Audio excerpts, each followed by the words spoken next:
सबसे ऊंचा, सबसे शानदार लौह पुरुष है हमारा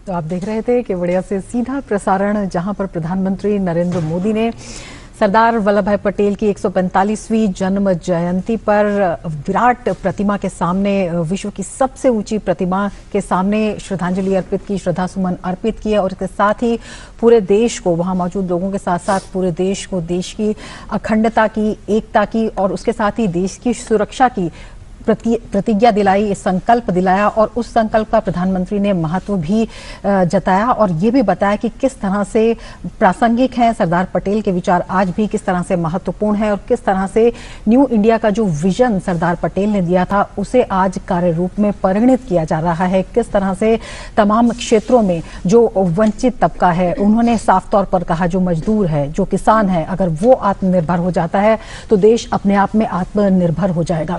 उन्होंने एकता और अखंडता की एक बानगी ये देते हुए कहा कि जिस तरह से तमाम रियासतों को सरदार पटेल ने जोड़ा, बहुत ही जो मुश्किल चैलेंज था उस वक्त का, उसे कितनी आसानी से पूरा किया, उसी एकता और अखंडता को बनाए रखते हुए उसका विकास, उसकी प्रतिबद्धता लगातार जिस तरह से सरकार इस पर आगे बढ़ रही है वो बेहद महत्वपूर्ण है। उन्होंने जम्मू कश्मीर का जिक्र किया प्रधानमंत्री ने कहा कि जम्मू कश्मीर को जिस तरह से उस वक्त जोड़ा गया और पिछले साल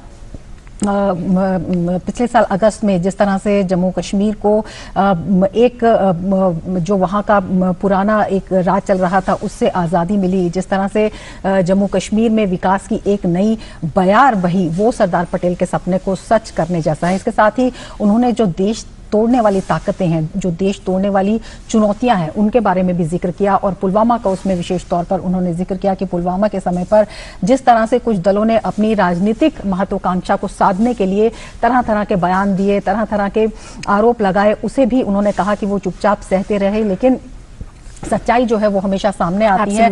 और फिलहाल जो पड़ोसी देश पाकिस्तान की संसद से वहां की स्वीकारोक्ति हुई और पुलवामा का सच सामने आया, उसने दूध का दूध और पानी का पानी कर दिया।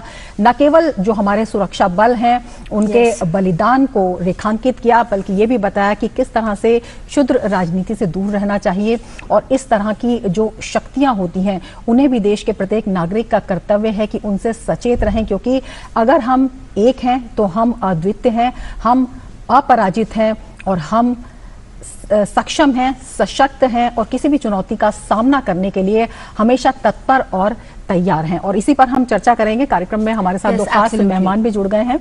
हमारे साथ वरिष्ठ पत्रकार रामकृपाल सिंह जुड़े हुए हैं और हमारे साथ इतिहासकार प्रोफेसर मक्खनलाल जुड़े हुए हैं।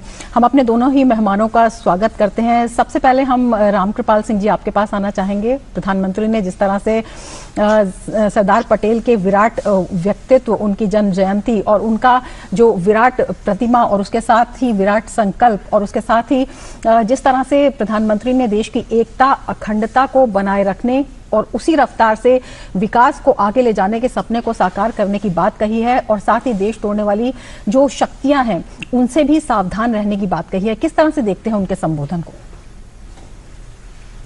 बहुत ही मौजू कहिए, बहुत ही भावपूर्ण कहिए और निश्चित रूप से आज जो प्रधानमंत्री मोदी जी ने जो कुछ कहा है वो देश की एकता, आज जैसा एकता दिवस है, आने वाली पीढ़ी जो लोग सिविल सर्विसेज में हैं, आ रहे हैं, आएंगे, जिनका प्रशिक्षण हो रहा है, उनको तो प्रेरणा मिलेगी पूरे देश को।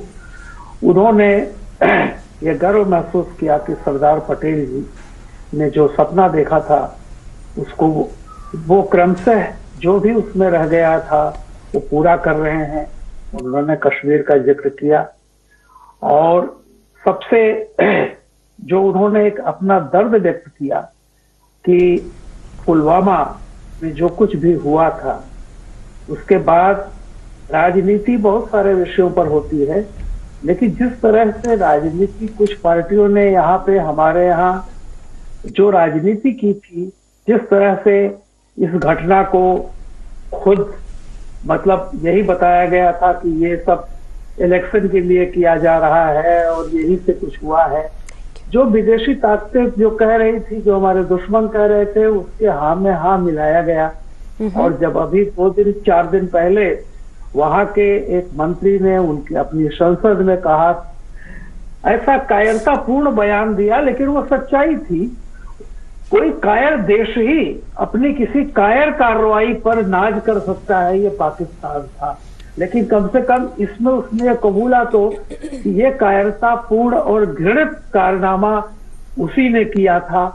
और तब उसके बाद से वे तमाम ताकतें जो कभी इस बात को कहती थी कि ये तो खुद प्रायोजित है हिंदुस्तान की तरफ से, आज वो बिल्कुल चुपचाप बैठी हैं। तो कम से कम देश ये देख रहा है। एक बात उन्होंने, प्रधानमंत्री जी ने कहा कि राजनीति के लिए बहुत सारी चीजें हैं।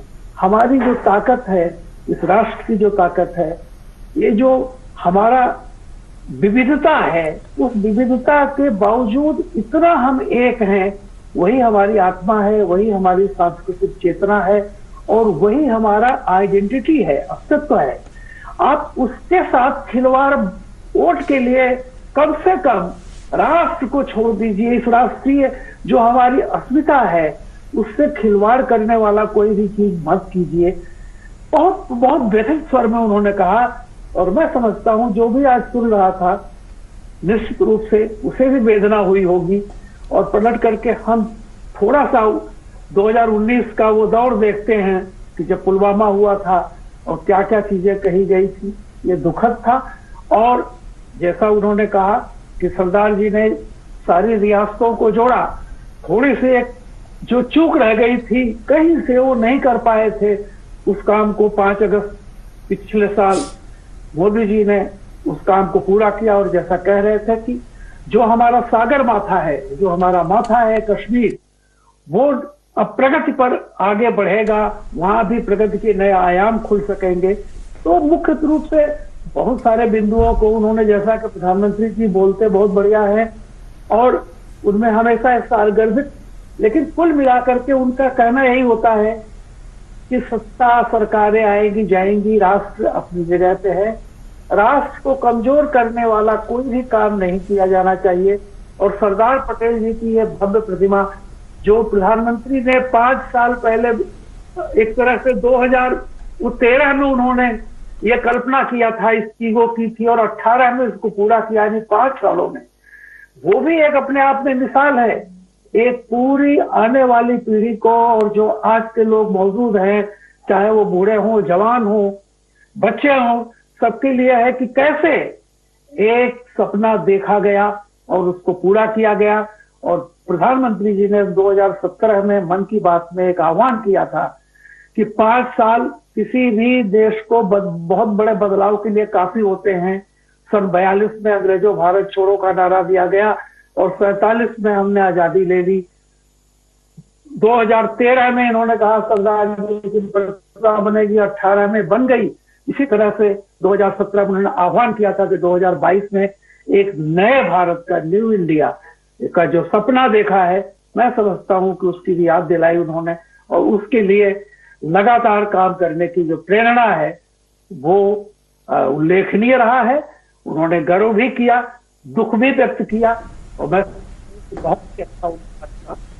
Sure. Mr. Makhanlal, your comments here, because here Prime Minister Modi in fact spoke on a host of issues from Atmanirbhar Bharat, his vision to realizing self-reliant India. He also spoke on, of course, the menace of terror and the need for, the entire world to act on the terror-backing nations. He also spoke about how unity in diversity is our strength and all of us have to stay committed to protecting and preserving that unique character of our polity. He also in fact spoke about how national interest has to be our sole focus and has to be really paramount. What message is going out from Prime Minister Modi's address here on the occasion of the National Unity Day? He's in fact definitely reinforcing the unity, the united character of India.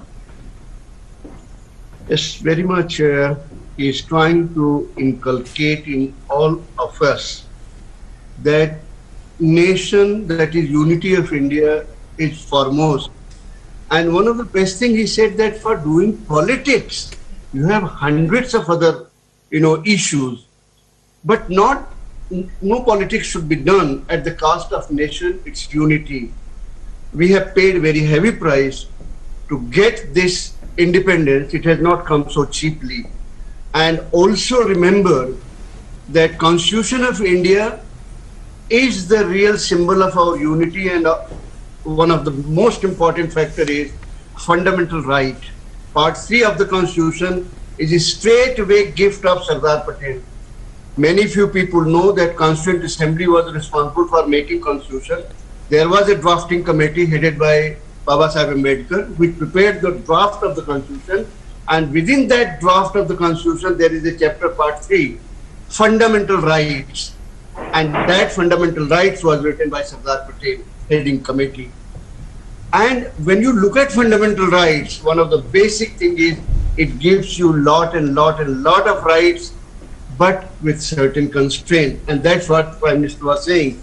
As a student of history, I feel very pained often very pained, because in no country the politicians play the politics at the cost of the country, at the cost of nation, and at the cost of society. Their first job is to preserve the nation, preserve the society, preserve its cultural unity, political unity. But in our country, in politics, everything is fair, everything is jaiyaz. They can do anything. And one of the worst example I'm quoting, and that's Pulwama, which is not very far away, just a year and a half ago. When Pulwama happened, everybody was asking, where is the proof? Nowhere in the world this kind of things are said by politicians. Politicians also must maintain certain dignity, not just the vote. And everybody was asking, there is certain amount of discretion that has to be played. As a historian, I know that even in Britain, even in America, even in Russia, even in China, even in France, lot of things are kept discreet, not dancing with that on the street. But our politician went beyond imagination, putting the whole country at the stake. And now, cheapest, worst thing, a Pulwama happened because it was organized by Modi.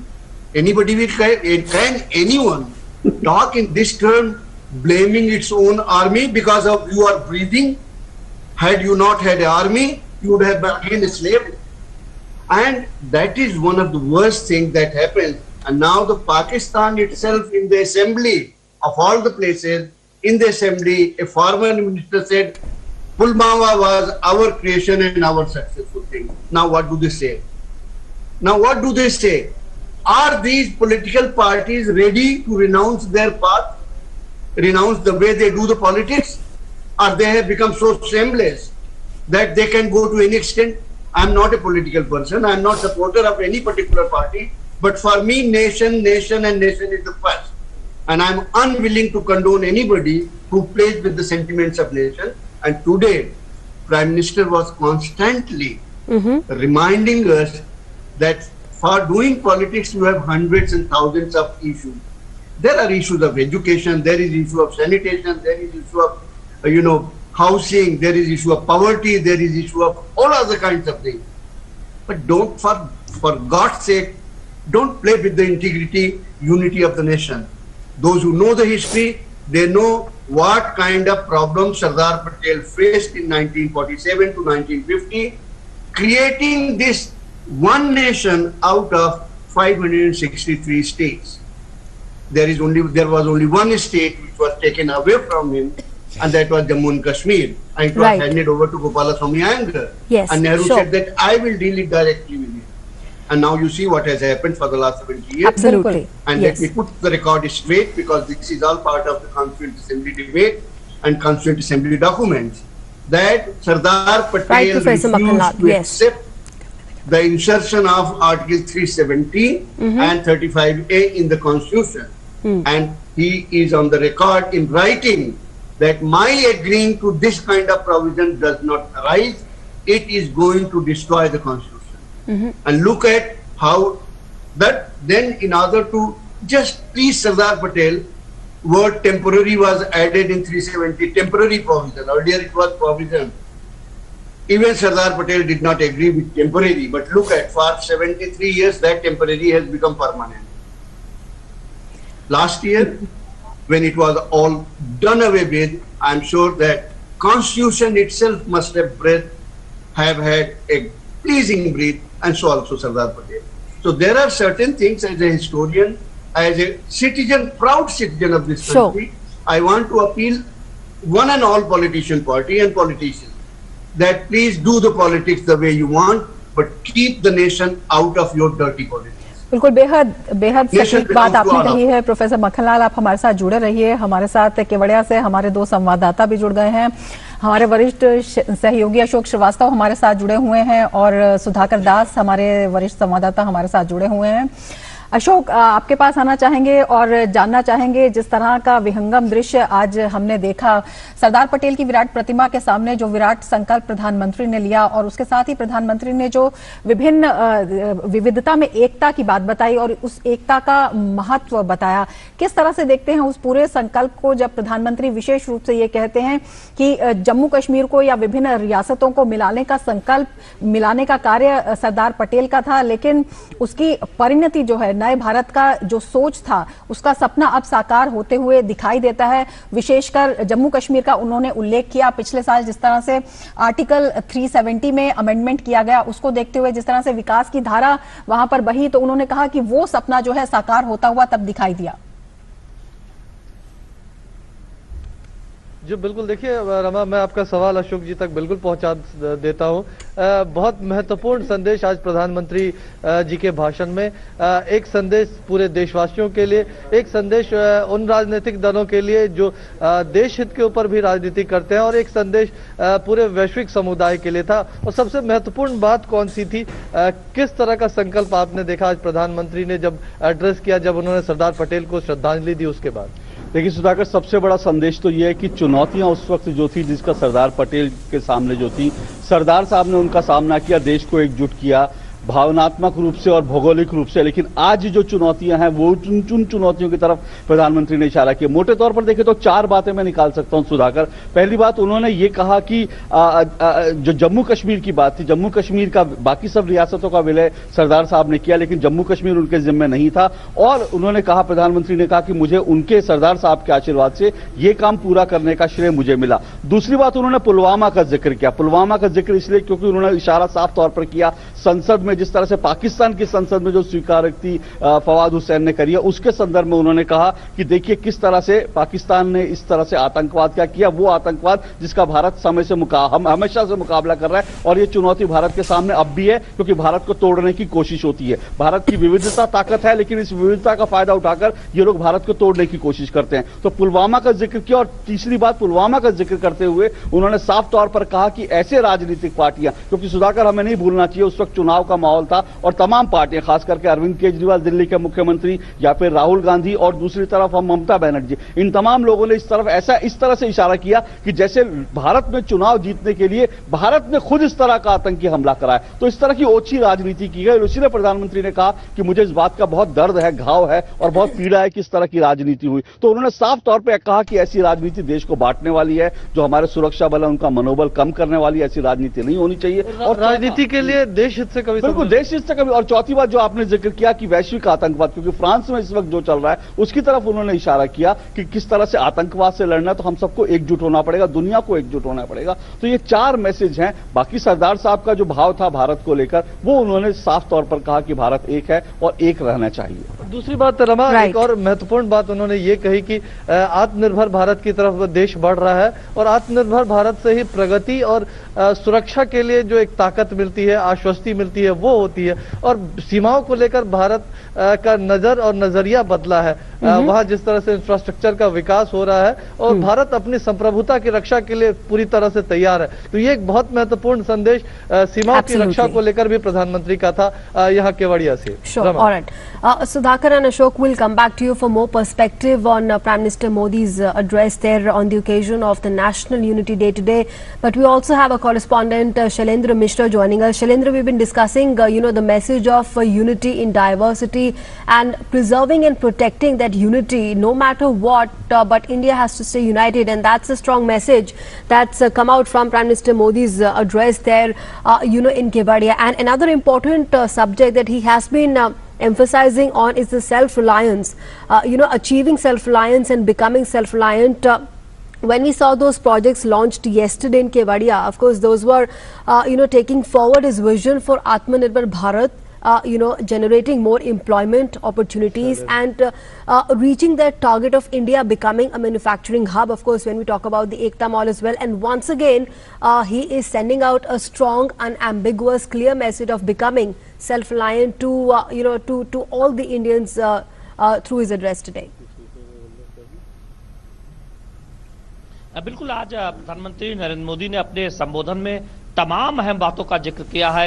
आतंकवाद के खिलाफ दुनिया एकजुट हो, उसका आह्वान तो किया ही, और साथ ही साथ जो आप बात कर रहे हैं कि किस तरह से भारत आत्मनिर्भर बने, और उसमें किसान और मजदूर सबसे अहम है। सरदार पटेल की खुद की जो कही गई बातें, उनका जिक्र करते हुए प्रधानमंत्री नरेंद्र मोदी ने स्पष्ट तौर पर कहा कि किसान और मजदूर कैसे मजबूत बने, कैसे एक तरह से आत्मनिर्भर बने और उनके जीवन में खुशियां आए, उसको लेकर सबसे ज्यादा प्राथमिकता किसान और मजदूर एक आधार होता है अर्थव्यवस्था का। तो वो बहुत महत्वपूर्ण बात प्रधानमंत्री नरेंद्र मोदी ने कही। हम जानते हैं कि आत्मनिर्भर भारत की तरफ आगे बढ़ने की तमाम योजनाओं कि हमने देखा कि उस पर आगे बढ़ा जा रहा है, और खासतौर पर जिस तरह से यहाँ केवड़िया के पूरे विकास मॉडल में यहाँ के स्थानीय लोगों की चिंता की गई है, स्थानीय लोगों को रोजगार देने की चिंता की गई है, आदिवासियों के बच्चों को किस तरह से कौशल विकास कर उन्हें रोजगार देने और आत्मनिर्भर बनाने की ओर आगे बढ़ाया गया, तो निश्चित तौर पर वो अपने आप में एक उदाहरण दिखाई देता है।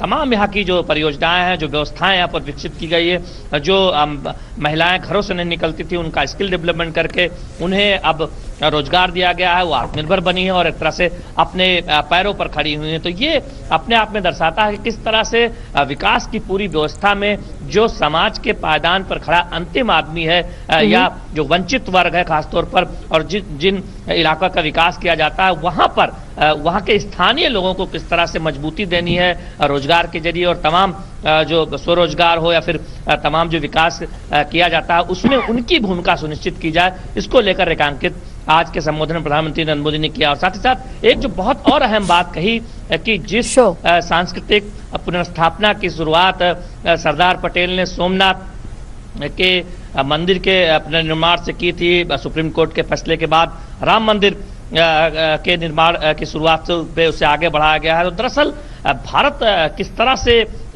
आगे बढ़ रहा है समग्र तरीके से, उसका भी आज अपने संबोधन में प्रधानमंत्री नरेंद्र मोदी ने जिक्र किया। तो निश्चित तौर पर हम जानते हैं कि आज अगर केवड़िया में देखें, जहां पर केवड़िया में जो उनका जो अंतिम कार्यक्रम है, जिसके बाद गांधीनगर अहमदाबाद जाएंगे, जहां सी प्लेन वहां पर जो जल हवाई अड्डा है उसकी शुरुआत करेंगे, उससे ठीक पहले केवड़िया में जो जल हवाई अड्डा है उसका उद्घाटन प्रधानमंत्री नरेंद्र मोदी करने वाले हैं। और जो सी प्लेन जिसकी बहुत चर्चा है, ये यहाँ पर इस वक्त आ चुका है।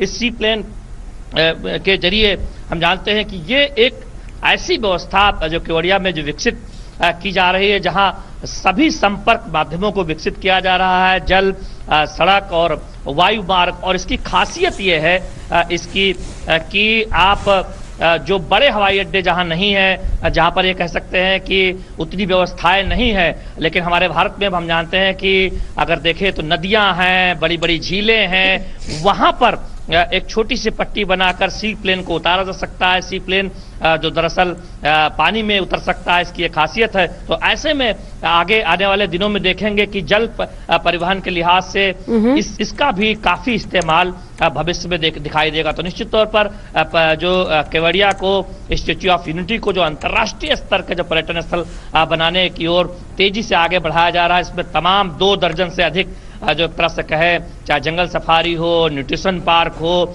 कैक्टस गार्डन हो, या इस तरह की तमाम व्यवस्थाएं देखते हैं। टेंट सिटी, अब ये जो एक नया आयाम जुड़ने वाला है, तो निश्चित तौर पर अंतर्राष्ट्रीय और जो देश के जो पर्यटक है उनको लुभाने वाला है। तो आज जैसा कि आपने जिक्र किया, नरेंद्र मोदी ने जो अपने संबोधन में एक तरह से कहे कि भारत के विकास के आगे की रास्ते को भी स्पष्ट तौर पर सामने रखा, और जो एक बहुत महत्वपूर्ण बात कही है कि सर्वोच्च हित देश हित, तो यानी एक तरह से देश हित को सबसे आगे रखना है।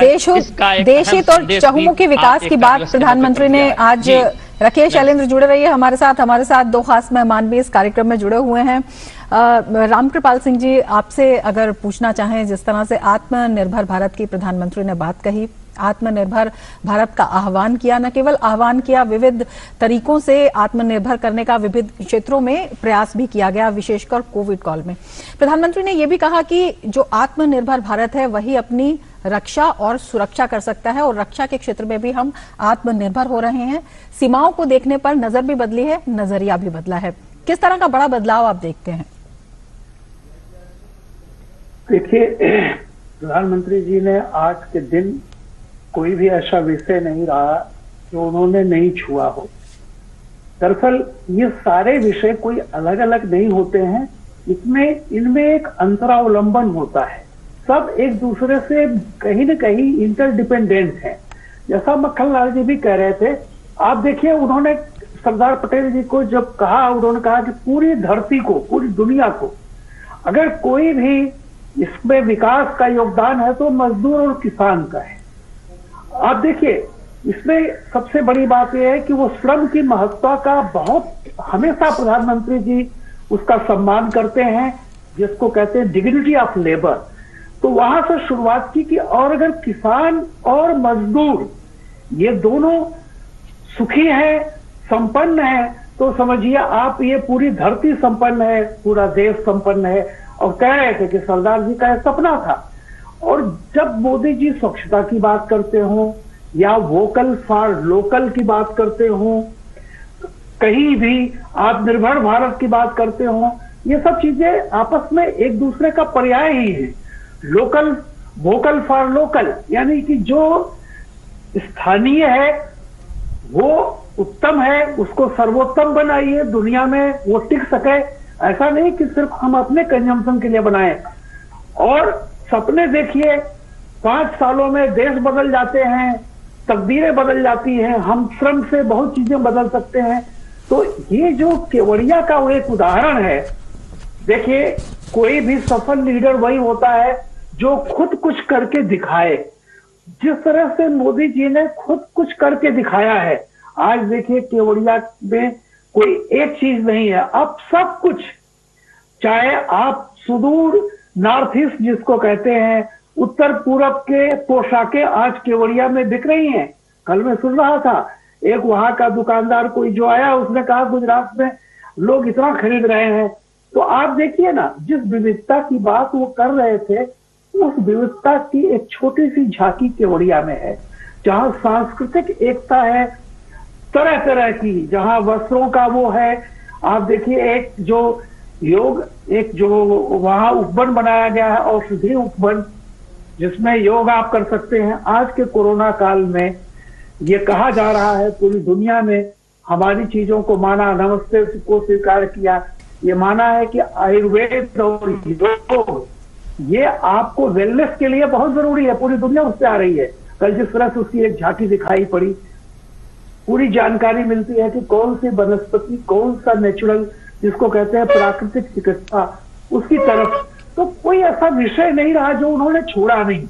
लेकिन सबसे महत्वपूर्ण जो बात उन्होंने कही कि आज की तारीख में, आज को रेलेवेंस में, जो कुछ दुनिया में, फ्रांस में जो घटनाएं हुई हैं अभी हाल में, मोदी जी ने कहा कि लगातार हम जिस सांस्कृतिक एकता, राष्ट्रीय एकता की बात करते हैं, वो कोई ऐसी चीज नहीं है कि हमको मिल गई है और हम आंख मूंद करके सो जाएं।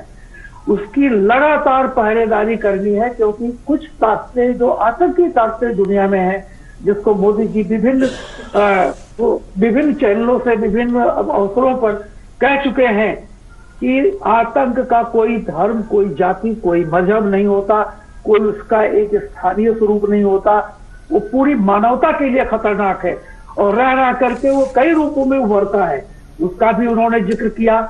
और सरदार जी का जो ये कहा कि सरदार जी ने जो सपना देखा था, लगातार उसमें कहीं कुछ कमी रह गई थी, वो भी पूरा किया। 5 अगस्त को जिस तरह से अनुच्छेद 370 और 35 को खत्म किया गया, तो मैंने राष्ट्र के हर पहलुओं को, और अंत में मैं इसको इसलिए कहूंगा महत्वपूर्ण है कि आज मोदी जी ने गुस्सा नहीं जताया, ये विरोध नहीं जताया, बहुत ही आत्मक्लेश जिसको कहते हैं, दुख व्यक्त किया कि राष्ट्रीय एकता, जब कोई आतंकी ताकतें हम पे कायरतापूर्ण हमला करती हैं, पीठ में छुरा घोंपने को वो जब एक मुल्क बहादुरी बताता है, और हमारे यहाँ के लोगों ने उस समय जब ये घाव लगा था, हमारे 40 सैनिक शहीद हुए थे, तब कितनी हल्की बात की गई थी वोट की राजनीति के लिए, और उन लोगों ने की थी जो सार्वजनिक जीवन में काफी समय से हैं और जो ये ये दावा करते हैं कि वो जनता के प्रतिनिधि हैं, होंगे, तो बहुत ही तकलीफ होती है।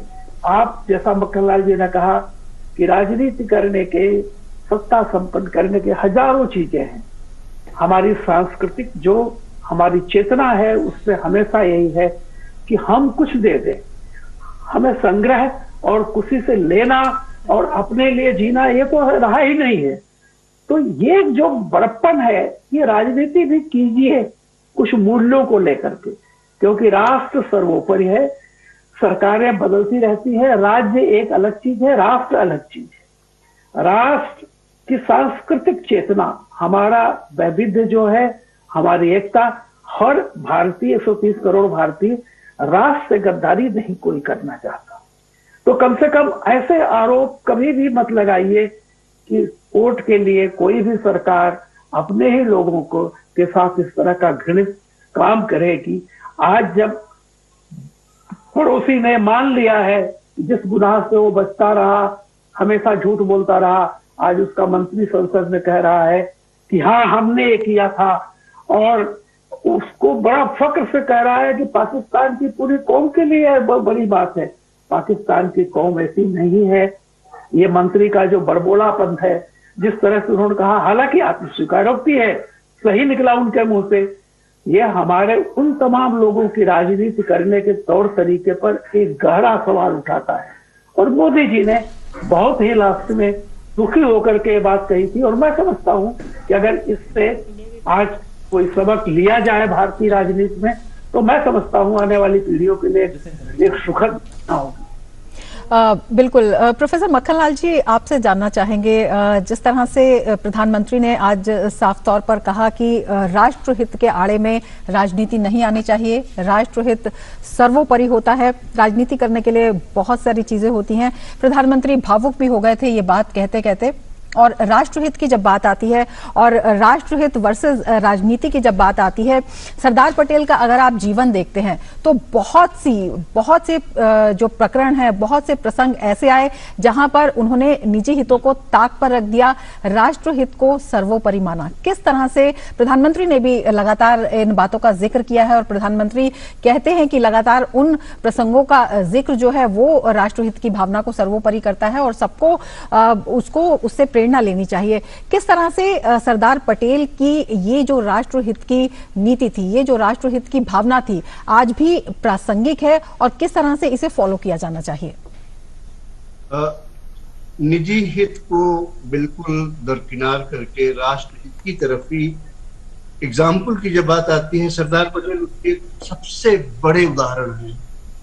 2-3 बातें हैं जिनको मैं कह के बताना चाहूंगा कि राष्ट्रहित या दूसरे का हित कैसे बिल्कुल निजी हित से अलग है, कैसे उसका ध्यान दिया जाना चाहिए।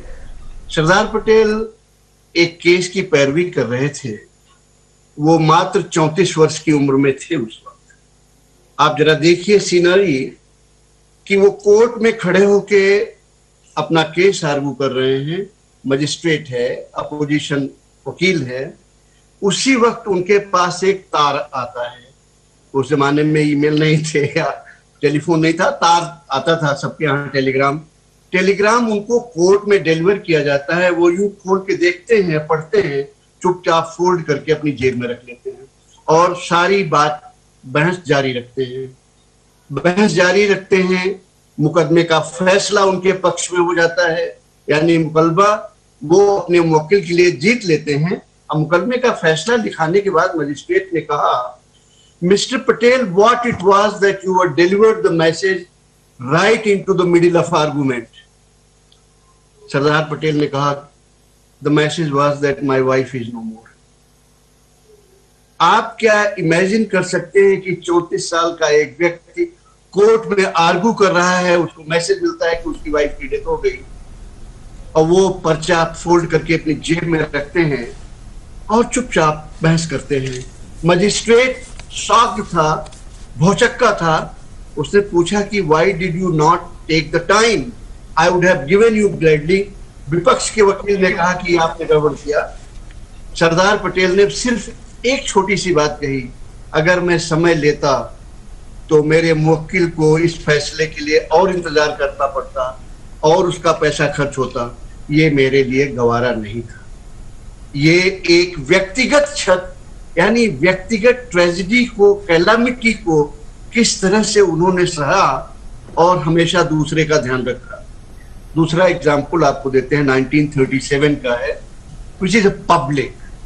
1930, 31, 1937, 1946, 3 ये साल ऐसे हैं जो सरदार पटेल के जीवन से जुड़े हुए सबसे महत्वपूर्ण हैं। इन तीनों सालों में ये प्रपोज किया गया कि सरदार पटेल कांग्रेस के प्रेसिडेंट होंगे, लेकिन परिस्थितियों को देखते हुए, गांधी जी की बात को मानते हुए, उन्होंने कहा ठीक है, किसी और को बनाइए। कौन बना, ये इतिहास की बात है, मैं उसमें नहीं जाऊंगा क्योंकि वो कभी कभी जरा सा कट हो जाती है। लेकिन 1946 की बात को, हर व्यक्ति की, अप्रैल 1996 की बात को इस पूरे देश को समझना चाहिए। इसलिए नहीं कि सरदार पटेल के साथ क्या जाती हुई, इसलिए कि सरदार पटेल ने देश हित में क्या बलिदान किया, क्या दिया।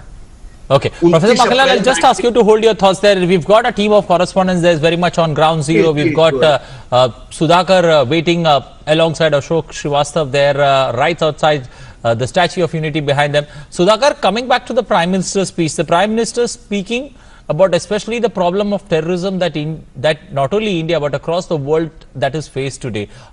He also talked about, the world unifying, the world becoming Vasudhaiva Kutumba in its fight against terrorism. What's the sense that Ashok and you pick up, especially when it comes to that particular point on terrorism? जी देखिए, निश्चित तौर पर क्योंकि आज राष्ट्रीय एकता दिवस है और इस एकता को, इस एकजुटता को अगर कहीं से सबसे बड़ा खतरा है, कहीं पर प्रहार किया जा रहा है तो आतंकवाद का खतरा है। और ये ऐसा नहीं है कि आतंकवाद का खतरा सिर्फ भारत के ऊपर, हम लगातार देख रहे हैं यूरोप में अभी जैसा माहौल, जैसा फ्रांस में जो कुछ चीजें दिखी हैं, तो उस कंटेक्स्ट में आप देखें तो बहुत महत्वपूर्ण है कि आतंकवाद को लेकर खरी खरी बात हो, सीधी सीधी बात हो और एक स्पष्ट संदेश दिया जाए भारत की तरफ से। और भारत जैसे ऐसे तमाम देश जो इस बात को लेकर चिंतित है, इसके भुक्तभोगी रहे, उसको लेकर अशोक किस तरह से देखते हैं प्रधानमंत्री का जो एक संदेश था, आतंकवाद को लेकर भी एकजुटता जरूरी है। वो जो गुड टेररिज्म, बैड टेररिज्म का जमाना था, वो जमाना चला गया। अगर आज भी आप सचेत नहीं हुए तो इसकी आज न कल आपके ऊपर आएगी और आ रही है, हम लगातार इस बात को देख रहे हैं। सुधाकर, जो महत्वपूर्ण बात प्रधानमंत्री जी ने कही, उन्होंने कहा कि गुड टेररिज्म, बैड टेररिज्म तो पीछे की बात होगी। उन्होंने आज कहा कि कुछ लोग खुलकर आतंकवाद के समर्थन में आ गए हैं। ये देखिए, ये दो तरफ इशारा है। एक तो इशारा पाकिस्तान जैसे देशों के लिए है जिनकी नीति है आतंकवाद को बढ़ाना है, दूसरा उन लोगों के लिए भी है जो फ्रांस की पूरी घटना को लेकर के, एक तरफ वो कहते हैं कि फ्रांस की पूरी घटना को लेकर जो फ्रांस में जिस तरह से आतंकी हमला हुआ उसको लेकर जो कुछ लोग खामोश है, उनकी तरफ भी इशारा है कि एक तरह से आप आतंकवाद का समर्थन कर रहे हैं। तो अगर आप आतंकवाद का समर्थन करेंगे करेंगे तो आतंकवाद से लड़ेंगे कैसे। इसीलिए प्रधानमंत्री ने कहा कि पूरी दुनिया के देशों को, सभी समुदायों को, जितने मजहब के लोग हैं, जितने धर्म के लोग हैं, सबको एकजुट आना पड़ेगा, क्योंकि आतंकवाद से किसी का भला नहीं हो सकता। ये खतरा जो है दिन पर दिन बढ़ता जा रहा है और पूरी दुनिया को अपनी चपेट में ले रहा है। इसलिए प्रधानमंत्री ने खासतौर से आतंकवाद का जिक्र किया और आतंकवाद का संदर्भ इस सेंस में भी आया सुधाकर कि जब प्रधानमंत्री ने कहा कि हमारी विविधता हमारी ताकत है, लेकिन जो हमारे दुश्मन हैं वो इसी विविधता को हमारे खिलाफ इस्तेमाल करने की कोशिश कर रहे हैं। यानी क्या हुआ, भारत में अलग अलग मजहब के लोग हैं, अलग अलग धर्मों के लोग हैं, अलग अलग बोली के बोलने वाले लोग हैं, अलग अलग सोच के लोग हैं, लेकिन वो सब भारत में एक साथ रहते हैं। लेकिन आप इस विविधता को जब तोड़ने की कोशिश करते हैं तो कभी जाति के नाम पर, कभी मजहब के नाम पर, कभी राज्य के नाम पर, कभी भाषा के नाम पर भारत को लड़ाने। बीते दिनों में इन चीजों को हमने देखा अशोक, प्रधानमंत्री ने कहा कि विविधता हमारा अस्तित्व है, सीधे उन्होंने अस्तित्व से जोड़ दिया, भारत के देशवासियों के अस्तित्व से। लेकिन हमने बीते दिनों में देखा कि कुछ घटनाओं, हो सकता है अपराध की घटना हो, लेकिन विदेशी ताकतें आती है, फंडिंग इकट्ठा की जाती है, वेबसाइट बनाए जाते हैं, तो इस तरह की चीजें हुई, विविधता को तोड़ने की कोशिश हुई, इसके जरिए हमें बांटने की कोशिश हुई, उसकी तरफ सचेत किया प्रधानमंत्री। बिल्कुल, आप जो बात कर रहे हैं, आप देखिए कि शाहीन बाग में जो कुछ हुआ और उसके बाद सुप्रीम कोर्ट का जो फैसला आया शाहीन बाग के संदर्भ में, वो क्या था। आज हालांकि इसका जिक्र नहीं है, लेकिन फिर भी इशारा किस तरफ था। एक तरह से कह सकते हैं कि जो नागरिकता संशोधन कानून था उसको लेकर के जो एक भ्रम फैलाने की कोशिश की, तो यही तो ताकतें हैं ना जो भारत की विविधता, भारत में जो एकता है उसको तोड़ने की कोशिश करते हैं। तो इसी तरह से उन्होंने शाहीन बाग में चाहे फंडिंग आई हो या बाकी चीजों हो, तो भारत को तोड़ने की इस तरह की कोशिश होती रहती है। तो इसीलिए प्रधानमंत्री ने कहा कि हमें सरदार साहब के सपने को देखना है, हमें यह देखना है कि किस तरह से भारत को एकजुट रखना है। कश्मीर से कन्याकुमारी तक, कश्मीर का बार बार प्रधानमंत्री ने जिक्र इसलिए किया, उन्होंने कहा कि 31 अक्टूबर को ही जो है 5 अगस्त के बाद 31 अक्टूबर को पूरी तरह से इसका एकीकरण हुआ था कश्मीर का, जम्मू कश्मीर का, और उसको भी 1 साल हो रहा है लगभग। तो इसलिए प्रधानमंत्री का जिक्र बड़ा महत्वपूर्ण था कश्मीर को लेकर, क्योंकि सरदार साहब ने बाकी सब रियासतों को जोड़ा, लेकिन सुधाकर, एकमात्र रियासत थी। Sudhakar, do you somewhere feel that there is a, से पूरी तरह उसके विलय से रोका गया। एक Sudhakar, do you somewhere feel that there is a strong, जो स्टोरी भी की थी, मैं आता हूं उस पर जी। Do you somewhere feel there is a strong Indian response, sending a signal to the states, especially indulging in, somewhere blaming the victim, especially in, most of the cases that we have seen when it comes to terrorism? जी बिल्कुल बिल्कुल बिल्कुल, एकदम स्पष्ट और कड़ा संदेश भारत की तरफ से दोनों चीजों पर। देखिए, एक तो आतंकवाद के मोर्चे पर भी जिस तरह से संसद में एक देश के मंत्री स्वीकार करते हैं, उस देश के पूर्व प्रधानमंत्री ये स्वीकार करते हैं कि करगिल से लेकर आज तक हम इसी तरह की चीजें कर रहे हैं, तो उनको एक सीधा और स्पष्ट संदेश है। हमने देखा कि पुलवामा के बाद भारत ने क्या किया, सर्जिकल स्ट्राइक हो, एयर स्ट्राइक हो, वो तमाम चीजें देश देख चुका है। और प्रधानमंत्री ने उसकी बात भी की अनिल कि एकजुटता के अलावा आत्मनिर्भरता जरूरी है, रक्षा क्षेत्र में आत्मनिर्भरता जरूरी है, इंफ्रास्ट्रक्चर जो हम सीमाओं पर बना रहे हैं वो जरूरी है। और वो चीज अशोक आप किस रूप में इस चीज को देखते हैं कि ये जो प्रधानमंत्री बात कर रहे हैं कि एकजुटता तो बेहद जरूरी है ही, लेकिन आत्मनिर्भरता भी जरूरी है। बिल्कुल, आत्मनिर्भरता जरूरी है। और जो उन्होंने कहा कि सीमाओं को देखने के नजर और नजरिया बदला भारत का। वो किस सेंस में कहा कि एक समय था 1962 की, हम लगातार बात करते हैं, 1962 में चीन ने जिस तरह से भारत के ऊपर युद्ध थोपा था, हम सब जानते हैं कि उस वक्त वहां पर लद्दाख में सड़कें नहीं थी, इंफ्रास्ट्रक्चर नहीं था, भारत के वीरता से लड़े, लेकिन वो जो इंफ्रास्ट्रक्चर नहीं था उसका खामियाजा हमें भुगतना पड़ा। आज आप देखिए लद्दाख में दूर दराज के इलाकों में सड़कें बन रही हैं, वहां पे इंफ्रास्ट्रक्चर जो पूरा खड़ा हो रहा है। तो ये बिल्कुल बेहद महत्वपूर्ण बात अशोक बता रहे हैं। अशोक और सुधाकर, आप हमारे साथ बने रहिए, हमारे साथ कार्यक्रम में 2 खास मेहमान भी बने हुए हैं। रामकृपाल जी, आपसे जानना चाहेंगे, जब आतंकवाद की बात होती है, प्रधानमंत्री नरेंद्र मोदी ने आज एक स्पष्ट संदेश इसके खिलाफ दिया है, तमाम देशों को एकजुटता का आह्वान का। क्या आपको लगता है कि अभी पिछले कुछ समय में जिस तरह से प्रधानमंत्री मोदी के नेतृत्व में सरकार ने आतंकवाद के खिलाफ कदम उठाए हैं, आतंकवाद के खिलाफ जो आवाज उठाई है, वैश्विक परिदृश्य में अगर उसे देखते हैं तो वो कितनी मजबूत होती हुई दिखाई देती है, जब FATF जैसी स्वायत्त संस्था है वो भी पाकिस्तान के क्लेम को नकार देती है, टेरर फंडिंग को लेकर उसको उसी लिस्ट में रखती है, एक करारा झटका लगता है। तो आतंकवाद को लेकर भारत की आवाज कितनी मुखर हुई है प्रधानमंत्री मोदी के नेतृत्व में अंतर्राष्ट्रीय पटल पर? देखिए, जब मोदी जी 2014 में प्रधानमंत्री बने थे, उसी समय जब भी कोई भी ऐसा मंच आया है, चाहे वो अंतर्राष्ट्रीय स्तर पर या राष्ट्रीय स्तर पर, जहां हमेशा इस विषय को उठाया उन्होंने। और मोदी जी ने कहा था कि देखिए, कोई भी आतंकवाद, कोई अच्छा बुरा आतंकवाद नहीं होता, गुड एंड बैड टेररिज्म में मत देखिए, आतंकवाद हमेशा बुरा ही होता है। तब उनकी बात को लोगों ने ध्यान से तो सुना था, लेकिन जो एक समर्थन मिलना चाहिए था पूरी दुनिया से, वो उस समय नहीं था। अब जैसे जैसे चीजें बढ़ रही हैं, जिस तरह से मोदी जी बार बार मंचों पर इस बात को उठाते रहे, आज देखिए धीरे धीरे ये बाकी दुनिया ने इस बात को मान लिया और पूरी बिरादरी ने, उसमें कोई ऐसा नहीं है कि यूरोप या हम अमेरिका की बात करें, खुद बहुत तमाम उन देशों ने भी जो खुद इस्लामिक कंट्रीज हैं, इस बात को माना है कि आतंकवाद एक नासूर की तरह है और आतंकवाद का डट करके मुकाबला किया जाना चाहिए। आज पूरी दुनिया से एक एक करके मोदी जी के उस बात को माना जा रहा है और तमाम देशों ने उस बात कुछ इसके प्रयास चल रहे हैं, कुछ अंतर्राष्ट्रीय स्तर पर है।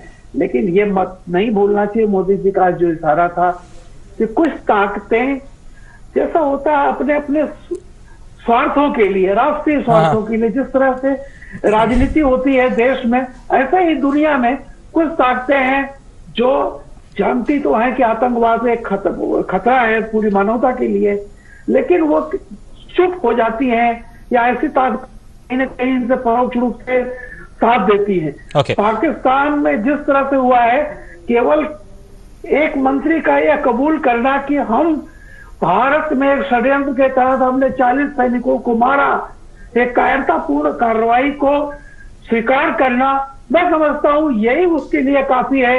एक आतंकी देश घोषित करने के लिए अंतर्राष्ट्रीय संस्थाएं इस पे जरूर ध्यान देगी और निश्चित तौर पर आने वाले समय में आप देखिएगा कि मोदी जी ने जो एक बात कही थी कि आतंकवाद खराब है, इसमें अच्छा आतंकवाद, बुरा आतंकवाद, राष्ट्रीय आतंकवाद, गैर राष्ट्रीय आतंकवाद मत कीजिए।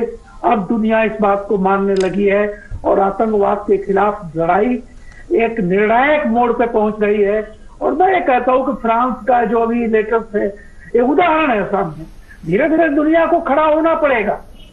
आतंकवाद किसी भी धर्म से कोई मतलब नहीं, उसका कोई धर्म नहीं है, कोई जाति नहीं है, कोई रंग नहीं है, वो आतंकवाद है। और उस आतंकवाद में मैं समझता हूँ मोदी जी की आवाज पूरी जोर ढंग से सुनी जा रही है, उनका समर्थन बढ़ रहा है। Professor Makhanlal, when you underline what the Prime Minister's clear message is, the Prime Minister clearly telling one and all who have many doubts in their mind, you are entitled to your opinions, but you cannot have your own facts. That's exactly what he stated out today. Precisely, you cannot have your own fact or you cannot manufacture a fact. True. Fact remains fact, and in the interest of nation, it's always better to accept it. Now, today we are talking about France, but let us not forget that in last 10-12 years, right from America, 15 years, America, England, France, Germany, Scandinavian countries, Denmark, Spain, they have all been victims of terrorism one time or other, and several times, France, Germany, several times.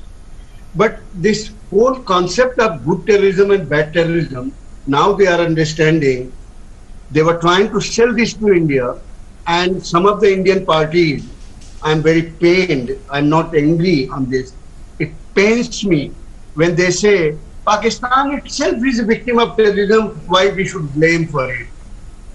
I mean, you keep snakes in your house and snakes bite you, and then everybody should say that you are not responsible for anything. That kind of situation has to be countered, and now people are realizing around the world. There are only two countries which have escaped this, Russia and China, because they have dealt with iron hand. Terrorism has to be dealt with iron hand. There is not. Yes. बिल्कुल मक्खनलाल जी, आपसे ये भी जानना चाहेंगे, जिस तरह से प्रधानमंत्री ने साफ तौर पर कहा कि परिस्थितियां बदली हैं और परिस्थितियों के साथ साथ जो समस्याओं से जूझने का, चैलेंजेस को लेने का तरीका है वो भी बदला है। सीमा की बात की और स्पष्ट तौर पर उन्होंने कहा कि सीमा को देखने का नजर और नजरिया दोनों ही बदला है। अगर हम बॉर्डर की बात करते हैं, किस तरह से आप देखते हैं पहले की स्थिति में और अब की स्थिति में, और किस तरह का बड़ा परिवर्तन आया है?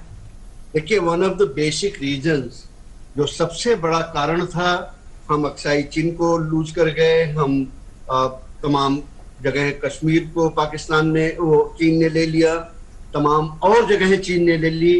1962 में चीन ने जो किया उसके पीछे सिर्फ एक कारण था, इंफ्रास्ट्रक्चर की कमी।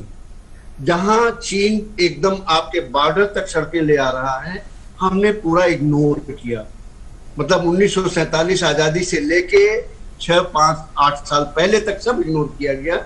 अटल बिहारी वाजपेयी जी ने पहली बार इन चीजों की तरफ ध्यान दिया कि हमें अपने बॉर्डर्स को सुरक्षित करना चाहिए। आज जब सड़कें बन रही हैं, पुल बन रहे हैं नदियों के ऊपर, हमारा मूवमेंट तेज हो रहा है, तो चीन क्यों परेशानी हो रही है? परेशानी इसलिए हो रही है कि उसे अब वो अपर हैंड नहीं मिलेगा कि जहां वो जिस बॉर्डर पे 1.5 घंटे में पहुंच जाता है, हमको पहुंचने में 1.5 महीने लगते थे, अब उसी बॉर्डर पे उसको 1.5 घंटे लगेगा तो हमें आधे घंटे लगेगा। इनसे परिस्थितियों का चेंज जो हुआ है, आपका घर, आपकी जमीन, अगर आप अपने घर के बॉर्डर पे, अपनी जमीन के बॉर्डर पे नहीं पहुंच सकते तो निश्चिततः दूसरे उस पर कब्जा करेंगे। ये नैसर्गिक सिद्धांत है।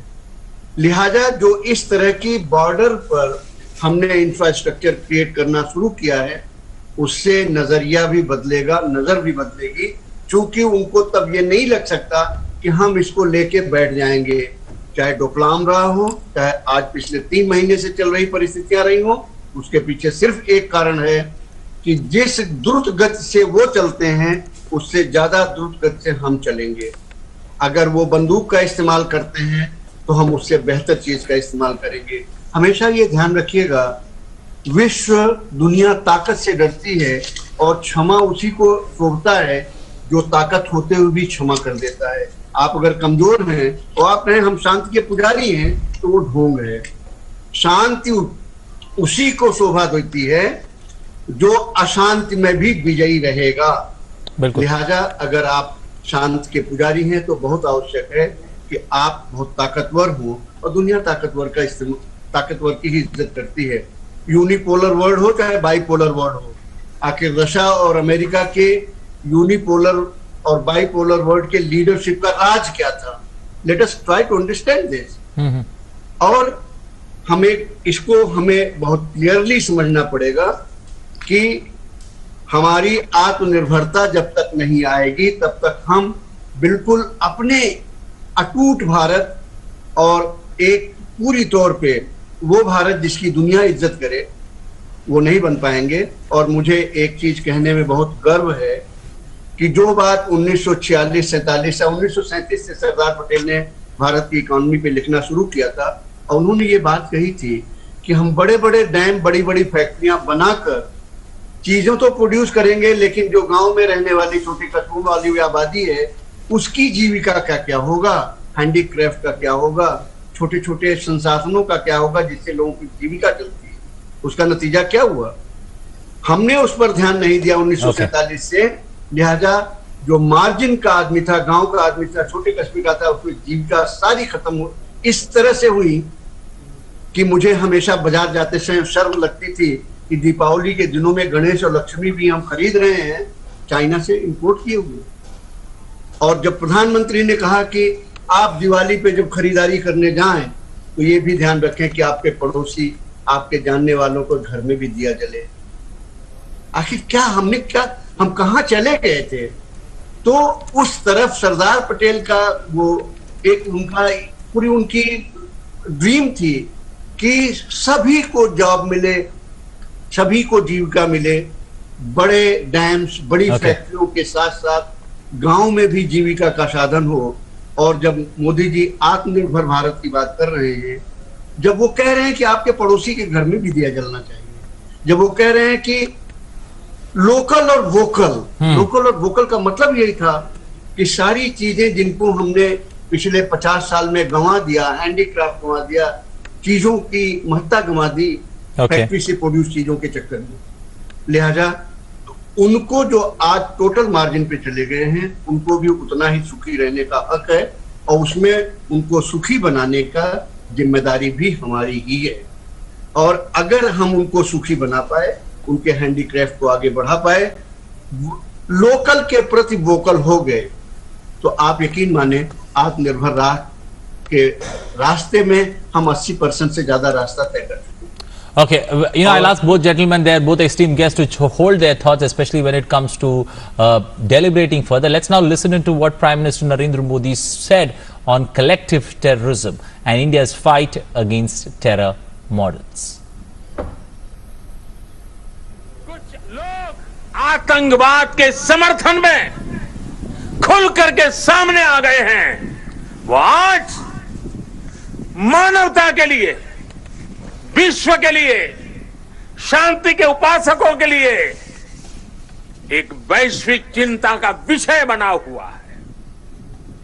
आज के माहौल में दुनिया के सभी देशों को, सभी सरकारों को, सभी पंथों को आतंकवाद के खिलाफ एकजुट होने की सबसे ज्यादा जरूरत है। पिछले दिनों पड़ोसी देश से जो खबरें आई है, जिस प्रकार वहां की संसद में सत्य स्वीकारा गया है, उसने इन लोगों के असली चेहरों को देश के सामने ला दिया है। अपने निहित स्वार्थ के लिए, राजनीतिक स्वार्थ के लिए ये लोग किस हद तक जा सकते हैं? पुलवामा हमले के बाद की गई राजनीति इसका बहुत बड़ा उदाहरण है। मैं ऐसे राजनीतिक दलों से, ऐसे लोगों से आग्रह करूंगा कि देश हित में, देश की सुरक्षा के हित में, हमारे सुरक्षा बलों के मनोबल के लिए कृपा करके ऐसी राजनीति न करें, ऐसी चीजों से बचें। Well, the Prime Minister clearly talking about the terror modules that exist and the terror modules and terrorism being such a big problem, not only for India but across the world, especially with what's going on in France in particular and also other issues that he spoke about. और साफ तौर पर प्रधानमंत्री ने ये भी कहा कि आतंकवाद के खिलाफ सभी को एकजुट होने की जरूरत है और पुलवामा का जिक्र करते हुए उन्होंने कहा कि जिस तरह की बयानबाजी हुई है उसे लेकर ये सचेत रहना चाहिए कि राजनीति अपनी जगह है, लेकिन जो देश हित है और सुरक्षा बलों का मनोबल है वो अपनी जगह है, उसे बरकरार रखना चाहिए, उसे तोड़ने का कोई हक नहीं है। हमारे साथ तो खास मेहमान भी जुड़े हुए हैं। रामकृपाल सिंह जी, आपसे जानना चाहेंगे, प्रधानमंत्री ने साफ तौर पर कहा, जिस तरह से हम जिक्र कर रहे थे पुलवामा का, प्रधानमंत्री ने कहा कि जिस तरह की बयानबाजी हुई, जिस तरह के कमेंट्स आए, सुरक्षा बलों के मनोबल पर इसका बहुत असर पड़ता है और उससे राष्ट्रहित जो है वो बहुत ज्यादा प्रभावित होता है। कितनी तर्क संगत ये बात है और किस तरह का एक कड़ा संदेश है जो क्षुद्र राजनीति है उसके खिलाफ?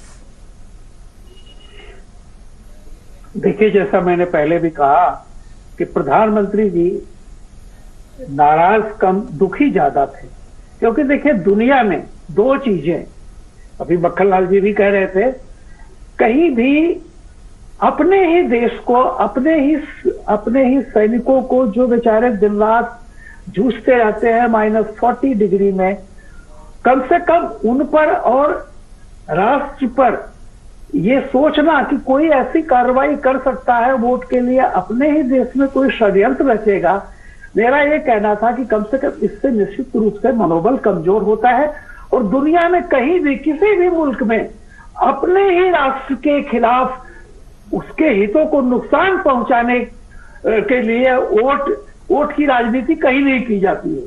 दूसरी बात मैं बता दूं, जो प्रधानमंत्री जी अभी हालांकि विषयांतर है, जो आज ये बात कह रहे हैं, सीमा की बात भी है, कहीं दुनिया में किसी भी मुल्क में एज ए पॉलिसी ये नहीं तय किया गया कि एक असुरक्षित सीमा जो है वो ज्यादा, हम अविकसित सीमा ज्यादा सुरक्षित मानी जाती है, यानी एक undeveloped border is more secured for us, for India than developed border.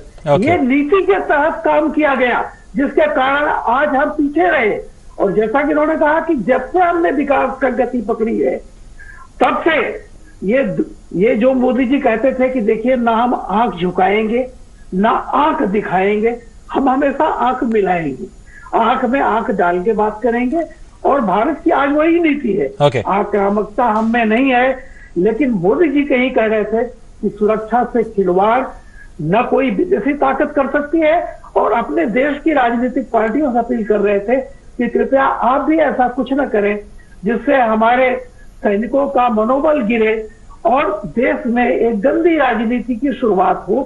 तो ये जो पाकिस्तान को उन्होंने उदाहरण दिया, ये अपने आप में है कि पाकिस्तान का मंत्री कह रहा है कि हमने गंदी हरकत की थी, और हमारे देश के बड़े बड़े पार्टी के लोग कह रहे थे कि नहीं ये तो मोदी जी का खुद का कारनामा है, हमारे अपना ही कारनामा।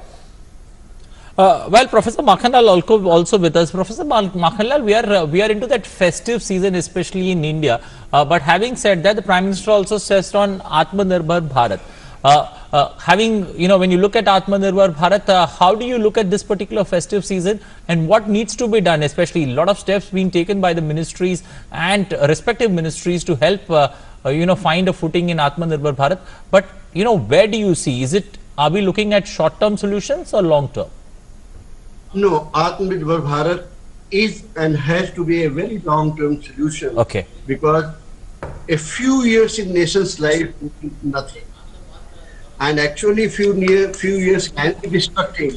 But when we go for construction way, few years is nothing, and therefore Atmanirbhar Bharat has to go a long way to make India one of the most strong and powerful nation. When I say strong and powerful nation, I talk in terms of all aspects, whether it is polity, whether it is I'm not talking politics, I'm using the word polity, whether it is a polity, whether it is the army, whether it is economy, whether it is people living at the lowest level, they also become strong financially and socially and other way around. So we have to have a development which affects all walk of life, all levels of people, all aspects of our life. And that is where it becomes very important that the agenda of the development should be agenda of all political party and not just one. Also the agenda of development should be agenda of all the people, not only of few concerned industries of this, and it has to be of everyone. There is one thing I would like to end, probably time is coming to an end. I would like to say, appeal to each and everyone, also the political parties, that there are institutions, and army is one of the institutions. We must keep armies out of the politics. In the entire third world, now second world, Indian army is the only army which has never dabbled into politics. And it is the request for all the politicians and political parties, keep our army out of it. Don't say anything, don't do anything which demoralizes the army, and don't speak anything to get the vote. Rafale deal is one where the extent of lies goes to the level that you involve Supreme Court also, and later on you apologize to Supreme Court and people of this nation. Yes, I was telling a lie. For God's sake, keep the nation intact. You will do the politics, your grandchildren will do politics, your grandchildren will do politics, because you have earned enough illegal money. But leave the nation intact. If the nation is not there, there will be no politics of you also. That's my appeal to the nation and political parties. बिल्कुल। Professor Makhanlal जी, आपसे ये भी जानना चाहेंगे कि रक्षा क्षेत्र में आत्मनिर्भरता की प्रधानमंत्री ने बात कही, और इस बारे में भी एक जिसे कह सकते हैं बेहद सशक्त आश्वासन कि देश पूरी तरह से सुरक्षित है, क्योंकि रक्षा क्षेत्र में भी हम आत्मनिर्भर हो रहे हैं, नई तकनीक का प्रयोग कर रहे हैं और नई तरह के समझौते भी हो रहे हैं। किस तरह का परिवर्तन आप पहले के मुकाबले देखते हैं? देखिए, आत्मनिर्भरता की तरफ हमने जो कदम शुरू में रखे थे, चाहे HAL बना, हिंदुस्तान एरोनॉटिक्स बना, या और तमाम फैक्ट्रियां बनी, आइडिया ये था कि धीरे धीरे हम अपने डिफेंस की चीजों के प्रोडक्शन में आत्मनिर्भर हो जाएंगे, हमें खरीदना नहीं पड़ेगा। लेकिन ये खरीद की जो स्थिति थी वो चालू क्यों रखी गई, इसे जानने के लिए आपको कुछ बड़े लोगों की बायोग्राफी पढ़नी पड़ेगी। जे.आर.डी. टाटा की एक ऑटोबायोग्राफी है, बहुत ब्यूटीफुली उन्होंने एक चीज लिख दिया, मैं नाम नहीं लेना चाहूंगा इस वक्त। इलेक्शन आया तो उन्होंने कहा कि भाई हमेशा चंदा मांगा जाता था, लेकिन इस साल अब इलेक्शन में चंदा क्यों नहीं मांगा जा रहा है। तो उन्होंने कहा कि नहीं, प्राइम मिनिस्टर ने डिसाइड किया है कि हम बजाय इंडस्ट्री से और लोगों से चंदा मांगे, डिफेंस डील में इकट्ठा पैसा मिल जाता है जो इलेक्शन के लिए पार्टी चलाने के लिए काफी रहेगा। I am not saying this is in JRD. Tata's autobiography.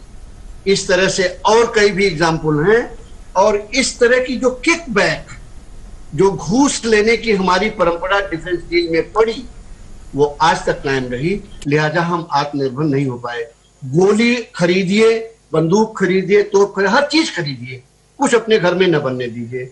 हमें अब उस रास्ते से हटने पर निजात मिल रही है, चीजें बनने की बात हो रही है। जो चीजें खरीदी गई हैं उसमें आपने देखा कि एक क्लास हमेशा जुड़ा रहेगा कि शुरू से ही इन चीजों के कुछ पार्ट्स, कुछ चीजें हमारे देश में बनेंगी, कुछ आएंगी, और धीरे धीरे वो पूरी की पूरी चीजें, रफेल भी इसी देश में बनने लगेगा। तो एक ये रास्ता खुला है और हमें बहुत बहुत ध्यान रखना पड़ेगा कि ये रास्ता बंद नहीं होना चाहिए। 10 साल तक 1904 से लेके 1914 तक, बल्कि हम ये कहें कि 1989 से लेके रफेल डील के बाद से, रफेल ने बोफर्स डील के बाद से लेके 2014 तक 1 रुपए की डिफेंस की डील नहीं की गई, इसलिए कि किकबैक ठीक से नहीं मिल रहा था। ऐसी स्थितियों से हमें बचना चाहिए। हमारी आर्मी नहीं कमजोर होनी चाहिए, हमारी डिफेंस नहीं कमजोर होना चाहिए। बाकी हम आधे पेट रहने की हमें आदत डालनी चाहिए, भूखे रहने की आदत डालनी चाहिए, लेकिन कमजोर देश और कमजोर आर्मी की आदत बिल्कुल नहीं रखनी चाहिए। Ramkripal also with us, army हमारी स्ट्रांग रहेगी तो देश को वो बचा पाएगी, और देश अगर बचेगा तो हम आप स्वतंत्र देश के निवासी कहलाएंगे। Ramkripal ji, when you look at, Atmanirbhar Bharat, and especially, as Rama mentioned, India going Atmanirbhar, especially when it comes to defense equipments, a step in the right direction, a step that was long needed. But when you come back to the festive season, especially in India, do you feel these short hiccups that people face, especially in the coming festive season of Diwali and Christmas and New Year that follows, but the project of Atmanirbhar Bharat, where, more small scale units, more industries come into play, and they fulfill our requirements, our over dependency on things that come from abroad, hits a speed breaker. Are we looking at the big picture here when it comes to, India getting Atmanirbhar and India becoming self-sufficient when it comes to, or self-reliant when it comes to our needs and wants? Always remember what आत्मनिर्भर की बात जो प्रधानमंत्री ने कही थी, उसका देखिए, उसका मतलब ये नहीं होता है कि कोई भी मुल्क जितनी चीजें हम इस्तेमाल करते हैं सब खुद हम बना देंगे, ऐसा नहीं है उनका कल्चर। कहना ये था कि जिस जिस चीज में हमारा स्पेशलाइजेशन है वो कम से कम जो चीजें हम खुद बना सकते हैं वो तो हम बनाएं, और जो चीजें हम नहीं बना रहे हैं वो चीजें, उसमें सिर्फ पदार्थ नहीं मंगाएंगे, आइटम पक्का माल नहीं मंगाएंगे, वो तकनीक का भी हम करेंगे। टेक्नोलॉजी हमारा बहुत सारी चीजों में बहुत देशों की विशेषता होती है, तो उनका जो वोकल फॉर लोकल था कि हमारे अपने उत्पाद जिसमें हम कुशल हैं, जो हम बना सकते हैं, उसमें उसको इस स्तर पर ले जाए कि वो अंतर्राष्ट्रीय, मतलब बाकी दूसरे देशों को भी एक्सपोर्ट हो, हमारी अपनी जरूरत पूरी हो और वहां भी जाए। प्लस जो चीजें हम मंगा रहे हैं उसकी तकनीकी हम मंगाएं, और खुद हो सके तो मेक इन इंडिया, यानी हम अपने यहाँ उसको बनाना शुरू करें, ताकि और वो यहीं से दुनिया में सप्लाई करें। अगर आप देखेंगे बहुत सारा, इसका प्रमाण मैं बताता हूँ, रोज आप कभी प्रिंट मीडिया को उठा करके देखिए। अभी उत्तर प्रदेश का उदाहरण है, हर एक जिले का मैं पहली बार देख रहा हूँ कि किस जिले में क्या विशेषता है, आजमगढ़ की क्या है, फैजाबाद की क्या है। ऐसे ही नॉर्थ ईस्ट को देख लीजिए, नॉर्थ ईस्ट के आजो कपड़े सब जगह आ रहे हैं। तो धीरे धीरे ये जो मोदी जी ने संदेश दिया था, कम से कम ये अब नागरिकों में एक चेतना आ रही है, और अंतर्राष्ट्रीय जो समीकरण बदले हैं उससे भी हम में एक स्वदेशी की भावना आ रही है। और ये जो गांधी और दीनदयाल और इनका सपना ही था कि देखिए, खेती बाड़ी, गाय दुधारी, पढ़े लिखे नर नारी हो, ग्रामोद्योग, घरेलू धंधे घर घर चरखे जारी हो, यानी स्थानीय रोजगार, इसके दो ही मूल मंत्र थे, ट्रस्टीशिप और विकेंद्रीकरण। विकेंद्रीकरण हो, जो चीजें बहुत सहज ढंग से हम माचिस गांव में बना सकते हैं, साबुन गांव में बना सकते हैं, कपड़ा बना सकते हैं, क्यों नहीं बना सकते हैं? जैसा कभी प्रोफेसर साहब कह रहे थे, गणेश की मूर्ति हम चाइना से क्यों खरीदेंगे? गणेश हमारे यहाँ रहे, हमारे हजारों हजार साल पहले मूर्ति कला में जो भारत को स्थान था, दुनिया में किसी का नहीं रहा है। शिल्प जो हमारे यहाँ रहा है, कहीं नहीं रहा है। धीरे धीरे हमको चेतना जगाने की जरूरत है। जो चीज हम जानते हैं, जो बना सकते हैं, वो बनाएंगे। जो चीज नहीं बना सकते, वो मंगाएंगे, उसको बनाना सीखेंगे। ये रहा हमारा आत्मनिर्भर भारत का कंसेप्ट। बिल्कुल, बेहद महत्वपूर्ण आपने बताया। और जिस तरह से वोकल फॉर लोकल की बात प्रधानमंत्री ने की, और अगर हम केवड़िया का ही उदाहरण देखते हैं तो पहले यूनिटी वॉल था वहां पर, अब यूनिटी मॉल भी वहां पर हो गया। और जिस तरह से तमाम देश का हस्तशिल्प वहां पर था, प्रधानमंत्री जी ने तमाम स्टॉल्स पर जाकर वहां पर जो आर्टिजन्स थे उनसे बातचीत की, विशेषकर नॉर्थ ईस्ट की बात करते हैं या जम्मू कश्मीर के स्टॉल की बात करते हैं, खुद वहां पर गए। हम आपसे ये जानना चाहेंगे कि जिस तरह से इस हस्तशिल्प को बढ़ावा देने की बात हो रही है, अगर गुजरात का जो हस्तशिल्प है वो कश्मीर में जाता है, कश्मीर का हस्तशिल्प जो है वो राजस्थान में जाता है, या नॉर्थ ईस्ट की चीजें महाराष्ट्र में जाती हैं, और फिर इन चीजों की जो उपयोगिता है या इनका महत्व है उसको बढ़ावा मिलता है, तो एक तरह से जो हमारे देश का पारंपरिक कारोबार है उसको तो एक वर्ल्ड वाइड पहचान मिलेगी ही। इसके साथ ही जो आर्टिजन्स है, जो छोटे आर्टिजन्स हैं, उनको किस तरह से एक बढ़ावा और रोजगार मिलता हुआ दिखाई देता है? मुझसे पूछा आपने। Please go ahead professor Makhanlal. देखिए, एक 1966 में एक पुस्तक आई थी, इंटीग्रल ह्यूमनिज्म, एकात्म मानववाद। दीनदयाल उपाध्याय जी का ये इकोनॉमिक चिंतन था, और उस इकोनॉमिक चिंतन की लबोलुबाब बात ये थी कि हमारा पूरा का पूरा इकोनॉमिक मॉडल इस तरह का होना चाहिए जिसमें जो लोएस्ट लेवल का आदमी हो उसको भी काम मिले, उसको भी रोजगार मिले, उसको भी, और उसके रोजगार की कीमत, उसके काम की कीमत ऊपर तक जाए। लिहाजा जो आपने कहा कि हमारे जो आर्टिजन्स हैं, आप ये जान लीजिए, हमारे जो हैंडीक्राफ्ट परंपरागत हैं वो 100, 200, 400 साल पुराने नहीं हैं। हमारे तमाम वो हैंडीक्राफ्ट कम से कम 5000 BC, 7000 सालों से लगातार चलते आ रहे हैं। मैं इतिहासकार और पुरातत्ववेत्ता हूं, तो मैं कभी बता सकता हूं आपको कौन कौन से हैंडीक्राफ्ट हैं जो 5000 BC में शुरू हुए और आज भी गांव की, शहरों की परंपरा में बन रहे हैं, चल रहे हैं। दुर्भाग्यवश पिछले 35-40 सालों में जब से ये तमाम WTO ये सब चला, उसका नतीजा ये हुआ कि हम अपनी सारी परंपराएं, सारे हस्तशिल्प, कौशल, सारी चीजें भूल गए। और उसके लिए ऐसा नहीं था कि WTO ने आपको मना किया करने से, आपने खुद इग्नोर किया, हमने खुद इग्नोर किया। उसके पीछे क्या क्या कारण थे उसमें हम इस वक्त जाने का समय नहीं है।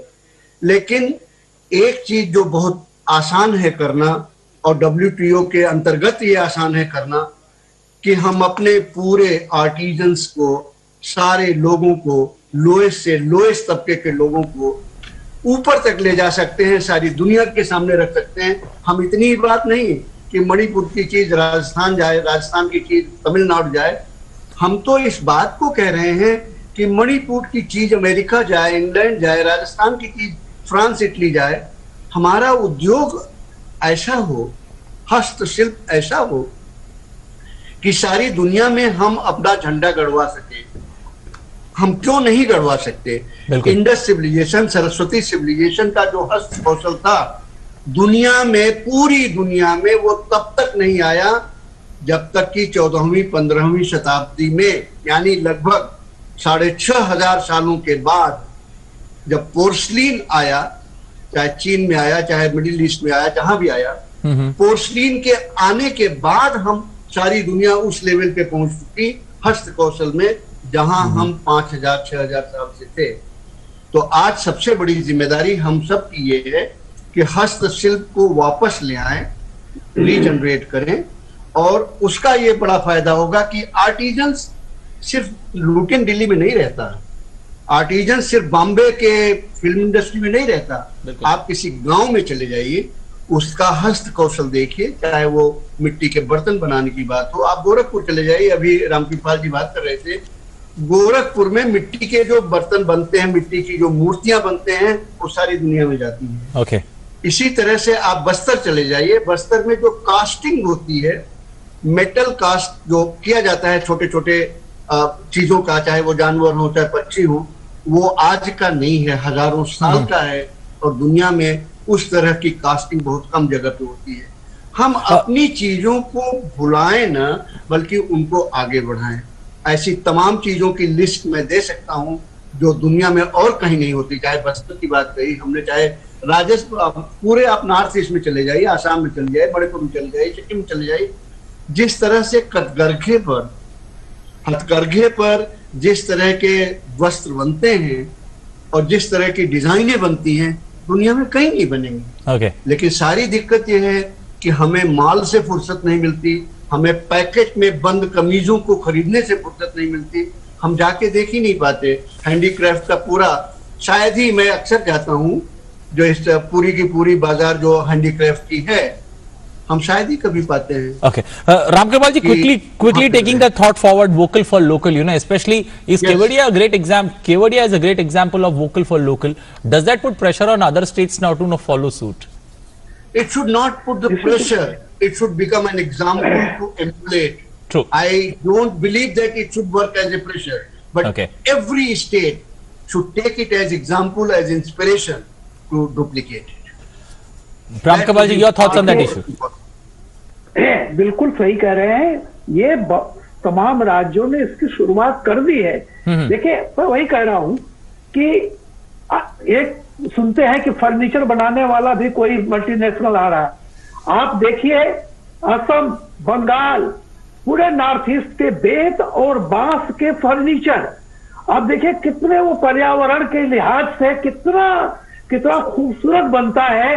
तो बात वही है कि जहां जहां जो ये प्रतिभाएं छिपी हुई थी, जिनके लिए मार्केट नहीं मिल पा रहा था, प्रतिभाएं हैं, उत्पाद भी हैं, मार्केट नहीं मिल रहा था, उसके लिए मार्केट देने की कोशिश की जा रही है, और सारी स्टेट इसमें लगी हुई है। जो मैंने अभी उत्तर प्रदेश का उदाहरण दिया, आप कभी देखिए दिल्ली में जब सिल्क बाजार लगता है, कितना बढ़िया, कितनी तेजी से खरीदारी होती है, या प्रगति मैदान में व्यापार मेला होता है, आप कभी जाइए वहां पे, कोई भी उत्पाद जो आता है, जैसे खादी है, खादी कहां से कहां पहुंच रही है।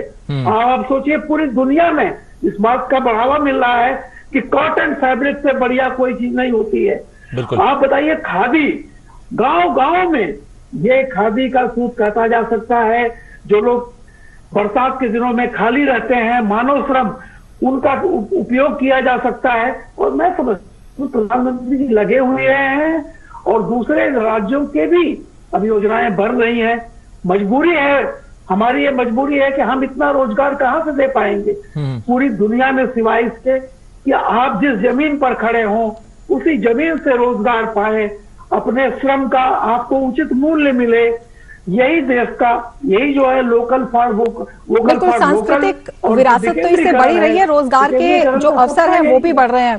प्रोफेसर मक्खनलाल जी, आपसे ये जानना चाहेंगे, जब हम सांस्कृतिक विरासत की बात करते हैं, प्रधानमंत्री लगातार इस बात को कहते हैं, जिस तरह से आपने कहा कि हम चाहते हैं कि जो मणिपुर की चीज है वो अमेरिका जाए, ये बहुत अच्छी बात है, बढ़ावा मिलेगा।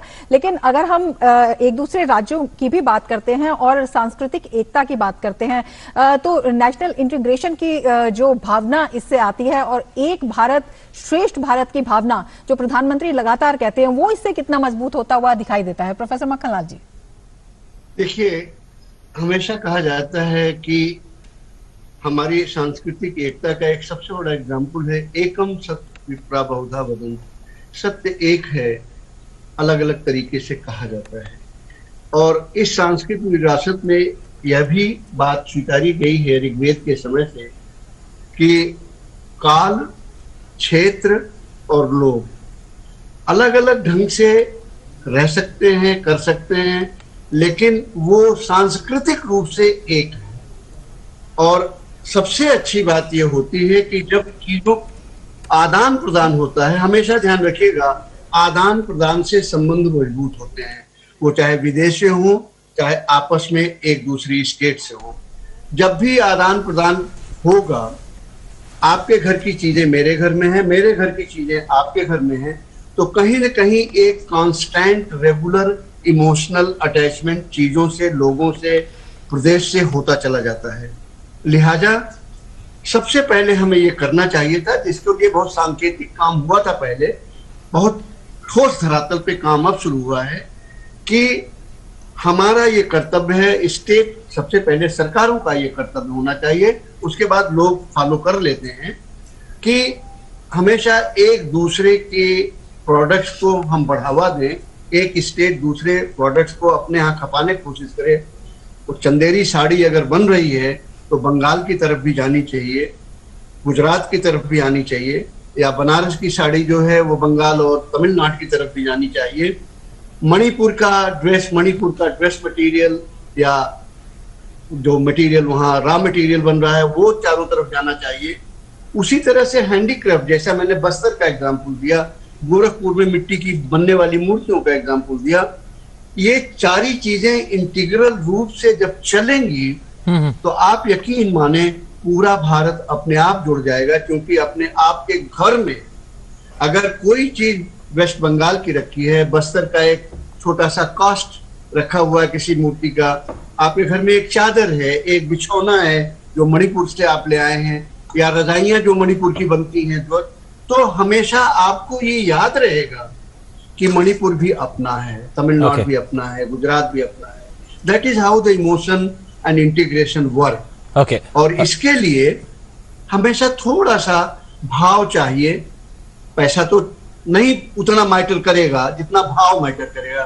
वो पैसा जो आप इधर उधर की चीजों में खर्च करते हैं, माल में जाकर करते हैं, उनसे उसी का इस्तेमाल आप अपने घर को इस तरह सजाने में करेंगे। और मुझे कोई संदेह नहीं है, इस रास्ते जब हम चलेंगे तो न केवल जैसा आपने कहा इंटीग्रेशन बहुत बढ़ जाएगा, बल्कि इकोनॉमिक ट्रांसफॉर्मेशन हो जाएगा, right from individual to states. Okay, Ramkripal ji, when you talk about Atmanirbharta in agriculture, especially, what do you think? What is required now? Do we need more incentives there, especially for export of high value agriculture? We are sending food grains across to the world, but do we hold the potential somewhere to be the food market of the entire world? You see, agriculture was one sector which was thoroughly neglected. As I said right in the beginning of my talk, I come from village. Okay. My brother still lives in village. We have still village holdings. So I can say from personal experience that villagers and agriculturists were left to fend themselves, are left to God, mercy of the God. पानी ईश्वर की बड़ी इच्छा हुई तो चलो भाई पानी बरसा दो, सरकार भी खुश हो गई। पानी नहीं बरसा तो अपोजिशन के लीडर कहेंगे फला वजह के पाप से पानी नहीं बरसा। Don't worry about agriculturist. पिछले कुछ वर्षों से जिस तरह से एग्रीकल्चर की तरफ ध्यान दिया गया है, उससे न केवल हमारा एक जो आत्मनिर्भरता थी बढ़ी थी। आप ये मत भूलिएगा कि शास्त्री जी के जमाने में जब पाकिस्तान ने अटैक किया था, इंडिया इंपोर्ट करता था अमेरिका से, और ये आपको जान के हैरानी होगी इस नई जनरेशन को, वीकली कोटा रिलीज किया जाता था। यानी एक वीक अगर अमेरिका वीट का कोटा रिलीज न करे तो भारत में भुखमरी फैल जाएगी। इसीलिए शास्त्री जी ने कहा था एक दिन हफ्ते में उपवास रखिए और गमलों में फूल मत उगाइए, गमलों में गेहूं उगाइए, धान उगाइए। जय जवान जय किसान का नारा उन्होंने इसीलिए दिया था कि जब तक एग्रीकल्चरल आप आत्मनिर्भर नहीं होंगे, आप अगर कटोरा लेके शाम के खाने के इंतजाम के लिए खड़े रहेंगे, आप कैसे आत्मनिर्भर में, कैसे आत्मसम्मान बढ़ेगा आपका। लिहाजा इस रास्ते पे चला रामकृपाल जी उस दशा से काफी आगे अब निकल चुके हैं। जिस तरह से कोविड काल में भी आपने देखा कि सरकार ने तमाम प्रबंध किए और कृषकों के लिए जो है वो विशेष पैकेज और जिस तरह से अन्न का वितरण हुआ, तो लगता है कि हम काफी उस दशा से आगे निकल चुके हैं, एक नई दिशा पकड़ चुके हैं।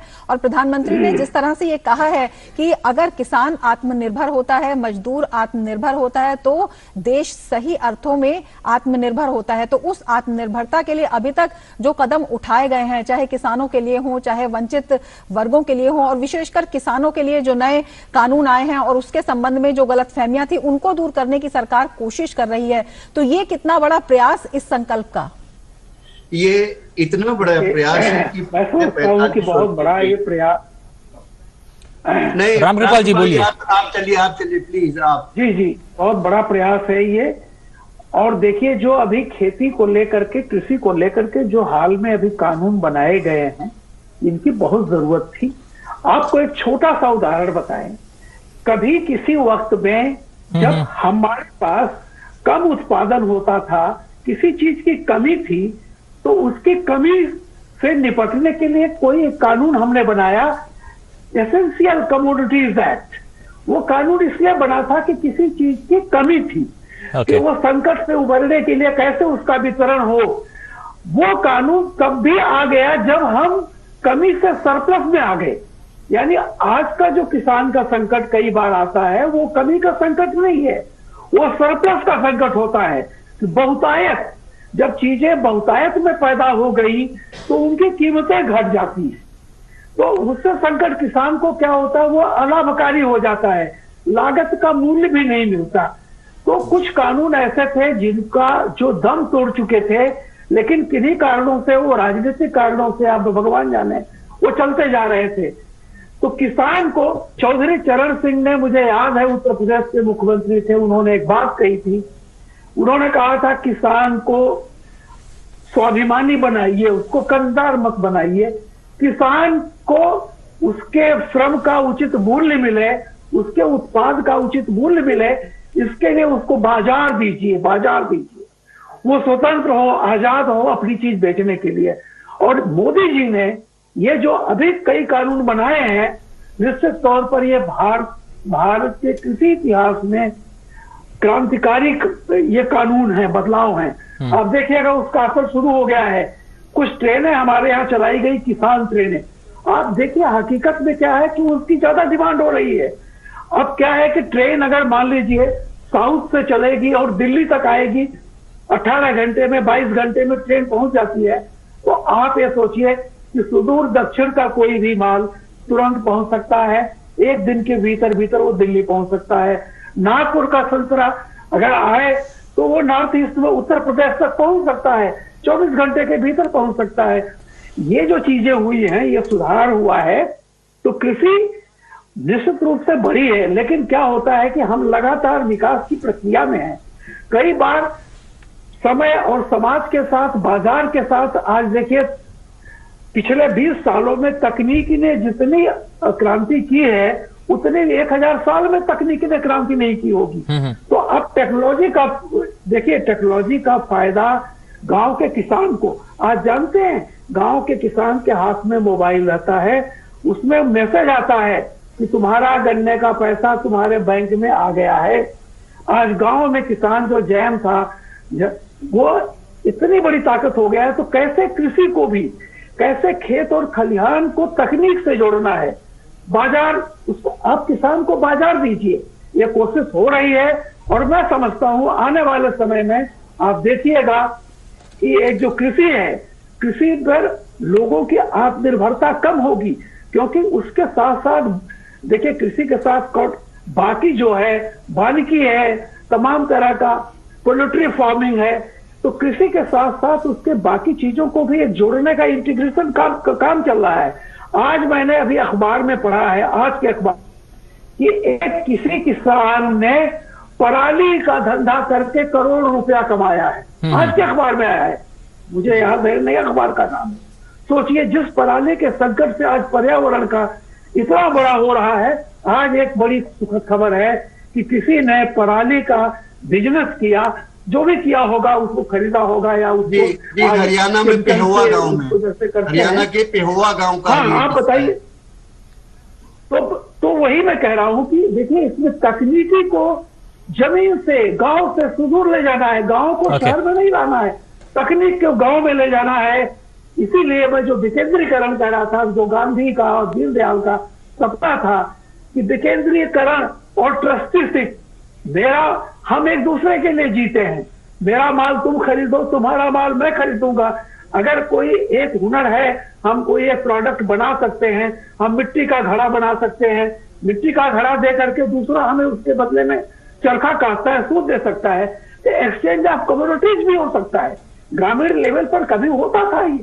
तो मैं समझता हूं कि जितना ही ज्यादा तकनीक का आज इस्तेमाल आप करेंगे, उतना ही मणिपुर का एक आदमी, उसकी कॉटेज है, अगर उसकी बांस की चारपाई या बांस की उसकी कुर्सी फर्नीचर बहुत सस्ते में एक पूरब की तरफ जाती है, बनारस में कोई शौकीन होता है, आप देखिए बेत का और बांस का जो सौंदर्य है, जो प्राकृतिक मैसेज भी है, वो किसी भी चीज में नहीं है। कितना भी आर्टिफिशियल चीजें ले लीजिए, बात वही है कि एकीकृत बाजार मिले, बाहर भेज सके हम, दुनिया में एक्सपोर्ट कर सके हम। इसके लिए तकनीकी और बाजार, इन दोनों के लिए मोदी जी अथक प्रयास कर रहे हैं, सारे राज्यों के मुख्यमंत्री भी कर रहे हैं। मैं समझता हूँ सफलता आने वाले सालों में जरूर मिलेगी। Okay.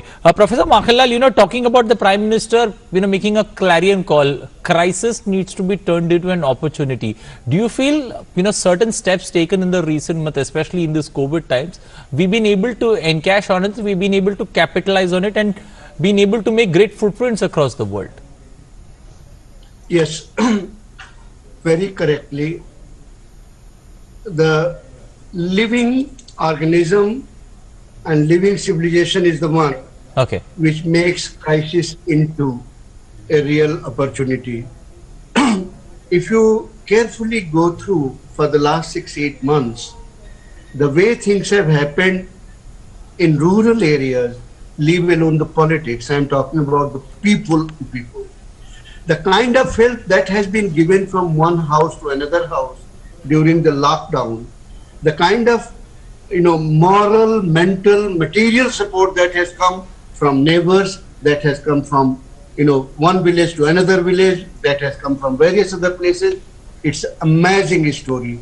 And even in the cities, people have come forward with various kind of helps to those who have been badly affected.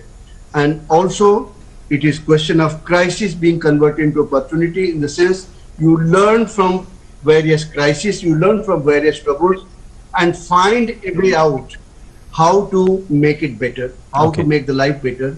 And in that direction, both the government as well as people have gone forward quite a bit.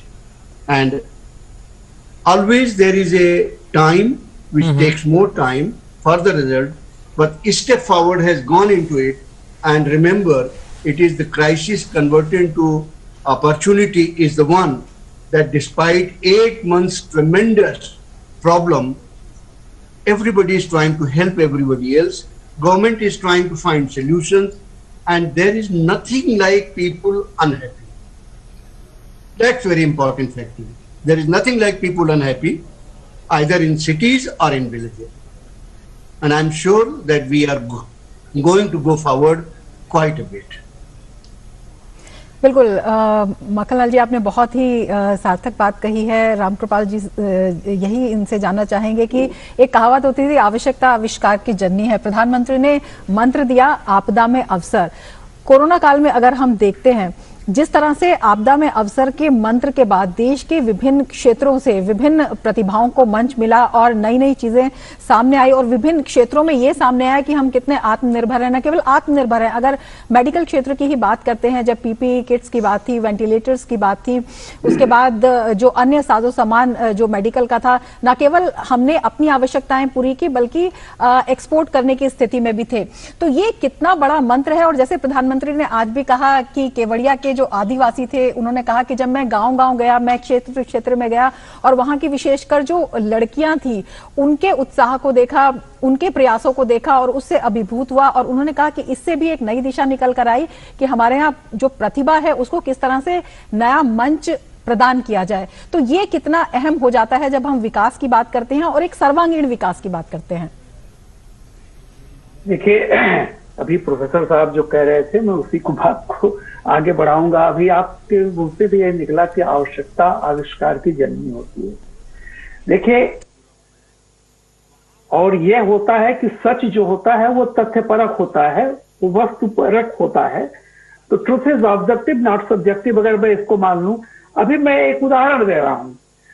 आज ही या कल मैंने अखबार में पढ़ा है कि उत्तर प्रदेश में ये जो उसको क्या बोलते हैं सैनिटाइजर, उत्तर प्रदेश में इतना ज्यादा सैनिटाइजर वहां पर ये उत्पादन हुआ है कि शायद वो कोई गिनीज बुक में लिखाने की बात चल रही है। कल ही अखबार में था।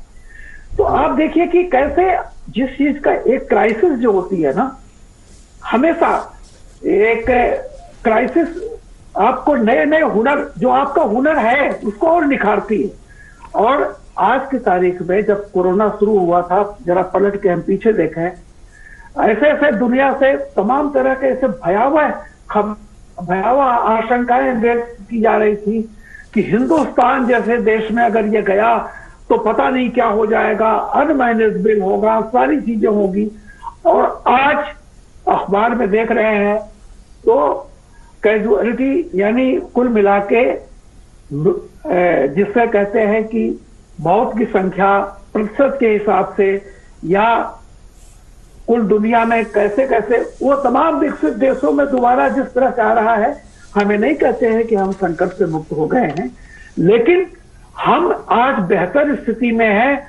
और वे तमाम आशंकाएं जो लोग दुनिया में व्यक्त की जा रही थी कि हिंदुस्तान कैसे निपटेगा, हम निपट के हमने दिखा भी दिया है, आगे भी हम निपट लेंगे।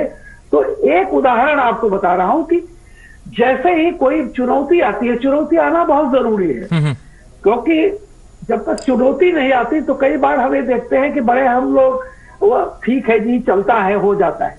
लेकिन जैसे ही चुनौती आती है वैसे ही हमारी विल पावर, हमें हमारी इच्छा शक्ति, एक तरह से जैसे वो रामचरितमानस में जिक्र आता है कि हनुमान जी को ताकत का एहसास नहीं होता था तो किसी को बताना पड़ता था कि काचुप साझे रहा बलवाना, कि भाई आप तो ताकतवर हो, आप तो कुछ भी कर सकते हो, पूरा पहाड़ उठा ला सकते हो। तो ऐसे ही होता है।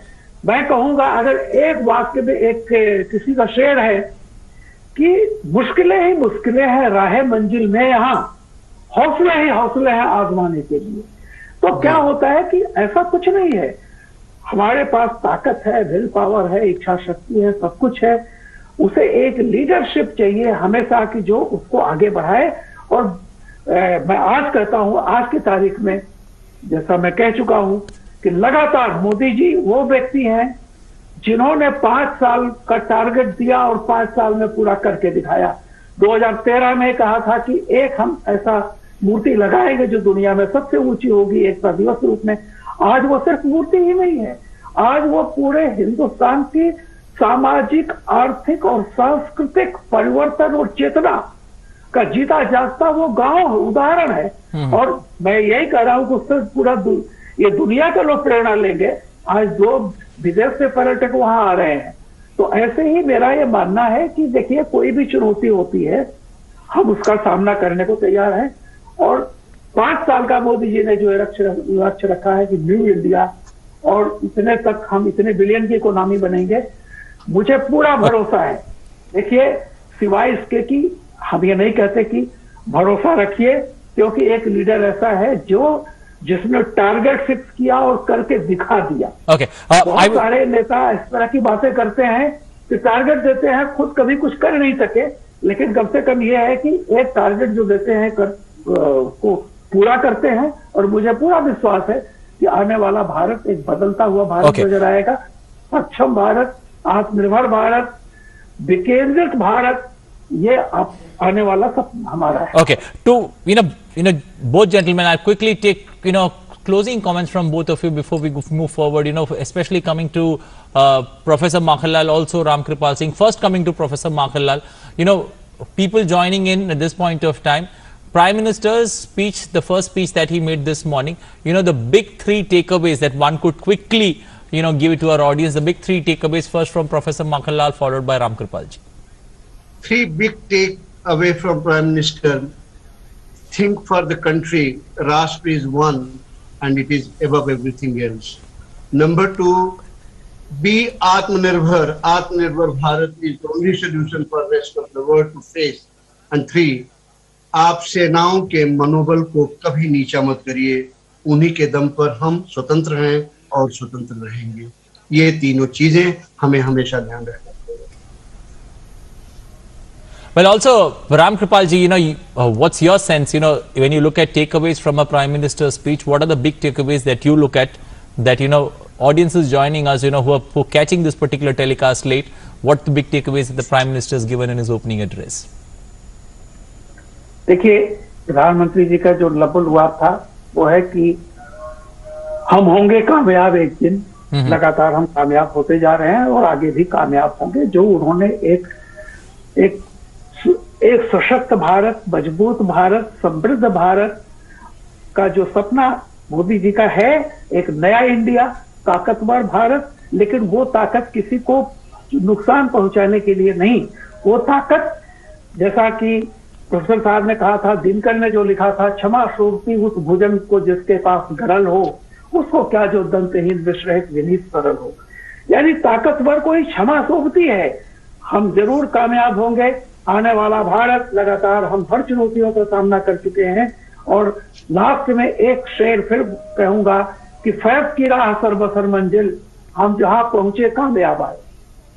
बिल्कुल बेहद महत्वपूर्ण और हर क्षेत्र में कामयाबी की बात प्रधानमंत्री नरेंद्र मोदी करते हैं। और ये विशेषकर देखने में आया है कोविड काल में, जिस तरह से शुरुआत में लग रहा था कि जो स्थिति को संभालना है, किस तरह से स्थिति को संभालना है, लेकिन जिस तरह से समय के हिसाब से निर्णय लिए गए, तमाम वर्गों का ध्यान रखा गया, तमाम क्षेत्रों के लिए वित्त मंत्री पैकेज लाई, प्रधानमंत्री का पैकेज लेकर आई और तमाम क्षेत्रों को बढ़ाने की कोशिश की गई। विशेषकर अगर हम मजदूरों की बात करते हैं, प्रवासी मजदूरों के सामने एक बड़ा संकट उस समय दिखाई दे रहा था, लेकिन उनके लिए भी तत्काल इंतजाम किए गए। तकनीक की बात राम कृपाल जी हम कर रहे थे कि तकनीक का जो है बहुत योगदान है किसी भी चीज को आगे बढ़ाने के लिए। तो तमाम ऐसी कोशिशें उस वक्त की गई कि जिस तकनीक से नई चीजें बनाई जा सकती हैं और जिस चीज में उनकी एक्सपर्टीज है उसे उसमें इन्वॉल्व किया जा सकता है।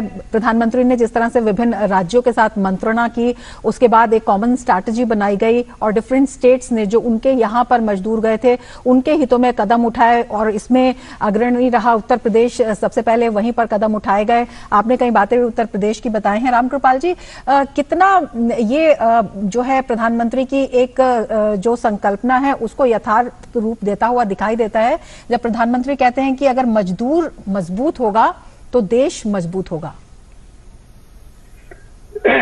देखिए, बिल्कुल मजदूर और किसान, ये उन्होंने खुद सरदार पटेल का ये वाक्य कहा था कि मजदूर और किसान ही इस धरती पर विकास का काम करते हैं। जो भी विकास हो रहा है जाहिर सी बात है उसमें वो है, लेकिन हाँ अब आगे आकर के कि एक जिसको कहते हैं कि तकनीकी और दिमाग, इंटेलेक्चुअल, जो ये भी रहा है आज की तारीख में, कहीं न कहीं उनका सबका सम्मिश्रण है। जरूरत इसी बात की है कि तकनीक को किस हद तक विकेंद्रित किया जाए। जैसे आप एक भारत बन रहा है जहां पे जो है कि ब्रॉडबैंड हर गांव में पहुंचेगा। अब आप सोचिए कि कोरोना ने क्या किया है। कोरोना में एक ऐसा संकट आया है कि आप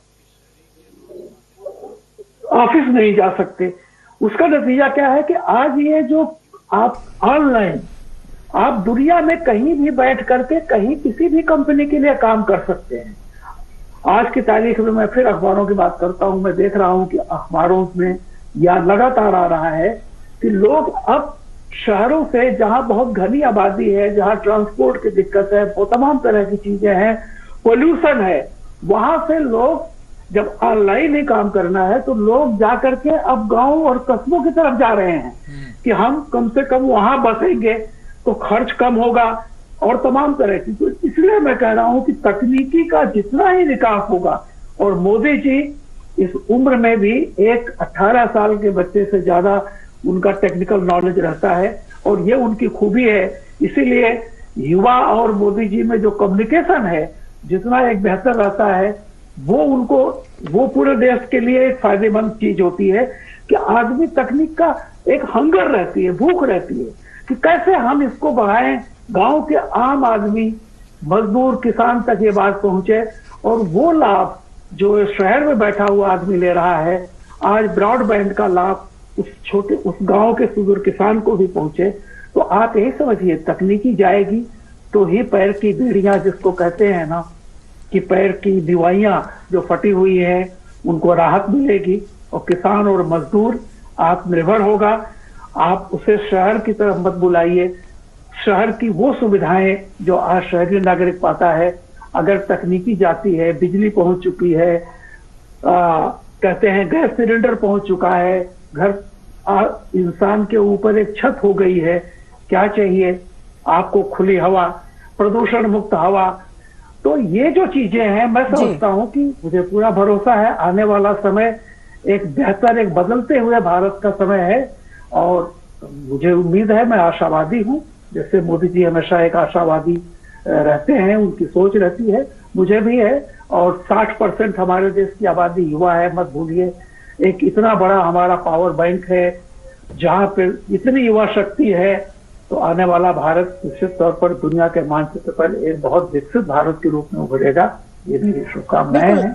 जो नया इंडिया है, नई तरक्की की ओर अग्रसर है। प्रोफेसर माखनलाल जी, अगर हम इतिहास की तरफ थोड़ा जानना चाहें आपसे, जिस तरह से प्रधानमंत्री जी ने किसानों की बात की, किसानों के उद्धार की बात की, और प्रधानमंत्री लगातार ये कहते हैं कि जो सरदार पटेल के अनुभव हैं, सरदार पटेल की जो बातें हैं, वो प्रेरणादायक हैं, वो अनुकरणीय हैं। किसानों की अगर हित की बात जाती है, जिस तरह से सरदार पटेल ने, चाहे खेड़ा संघर्ष हो, चाहे बारडोली आंदोलन हो, उसमें किसानों की जिस तरह से एक अग्रणी नेता के तौर पर, उनके एक जिसे कहते हैं कि एक संरक्षक के तौर पर वो निकल कर आए।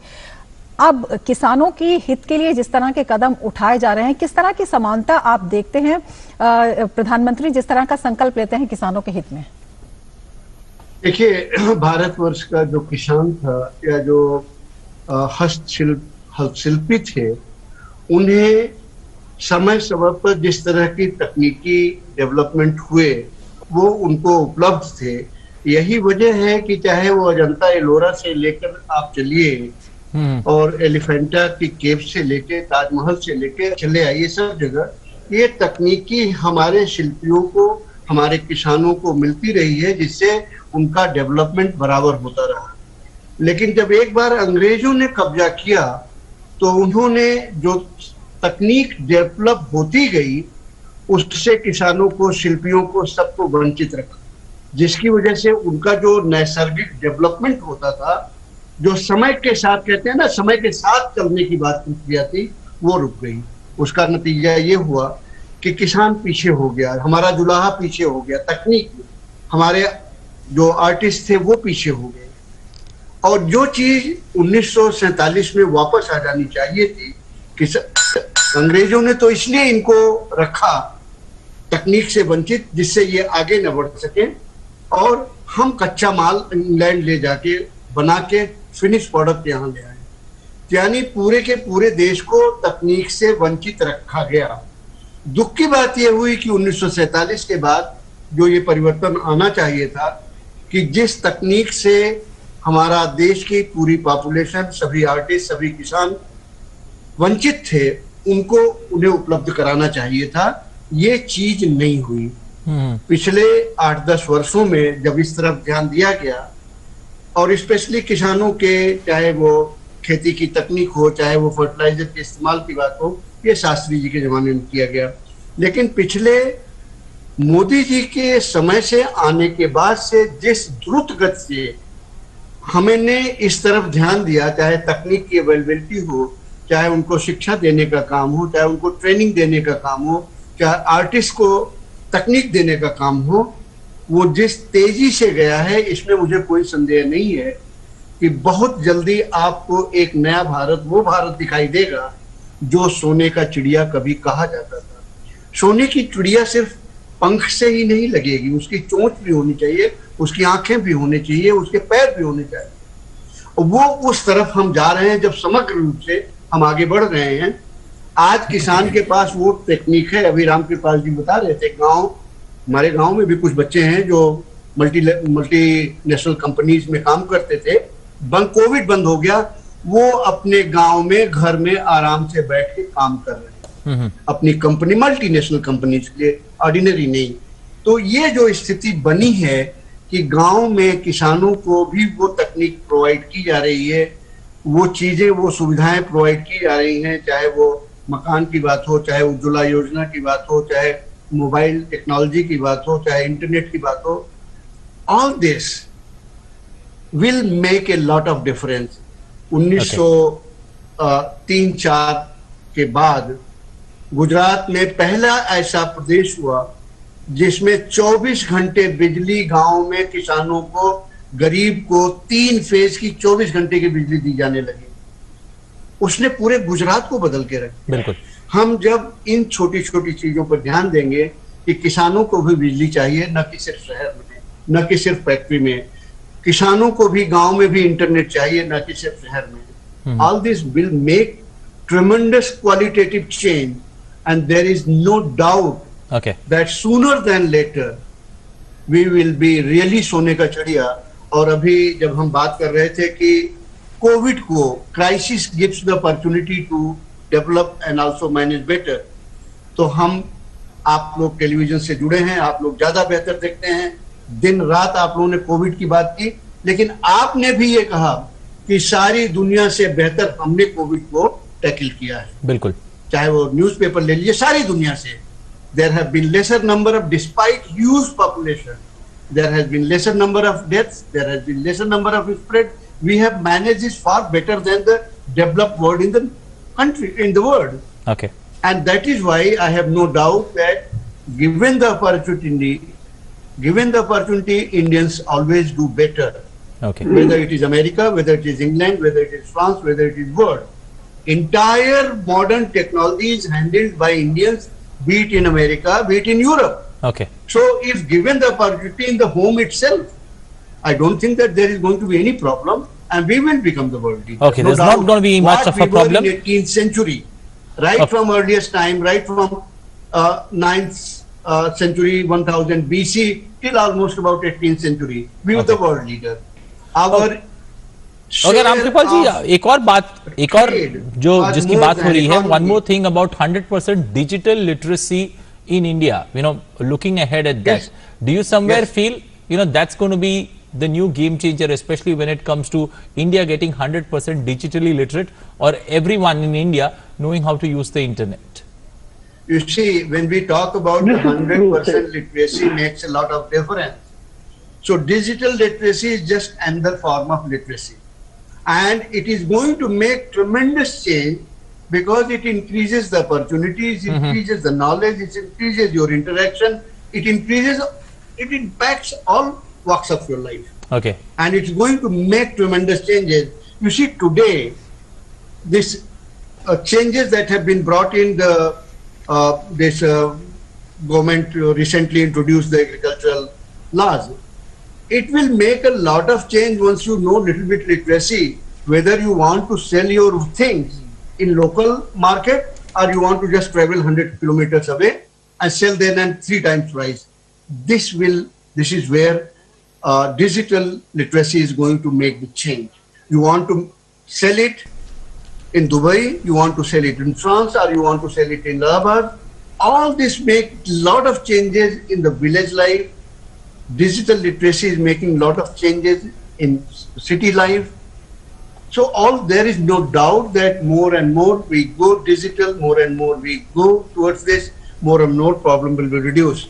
Everywhere I will talk something which I will touch the nerves, and that is the corruption in the offices, corruption in the bureaucracy. More and more we have gone digital, more and more we have digitized the thing. Corruption has been going away. Okay. Corruption was always thought that it is such a cancer that India can never get rid of it. But look at, once you can get your properties details digitally, why will you go to a visit office and pay money? So I'm just giving you a short example, of which I have also faced.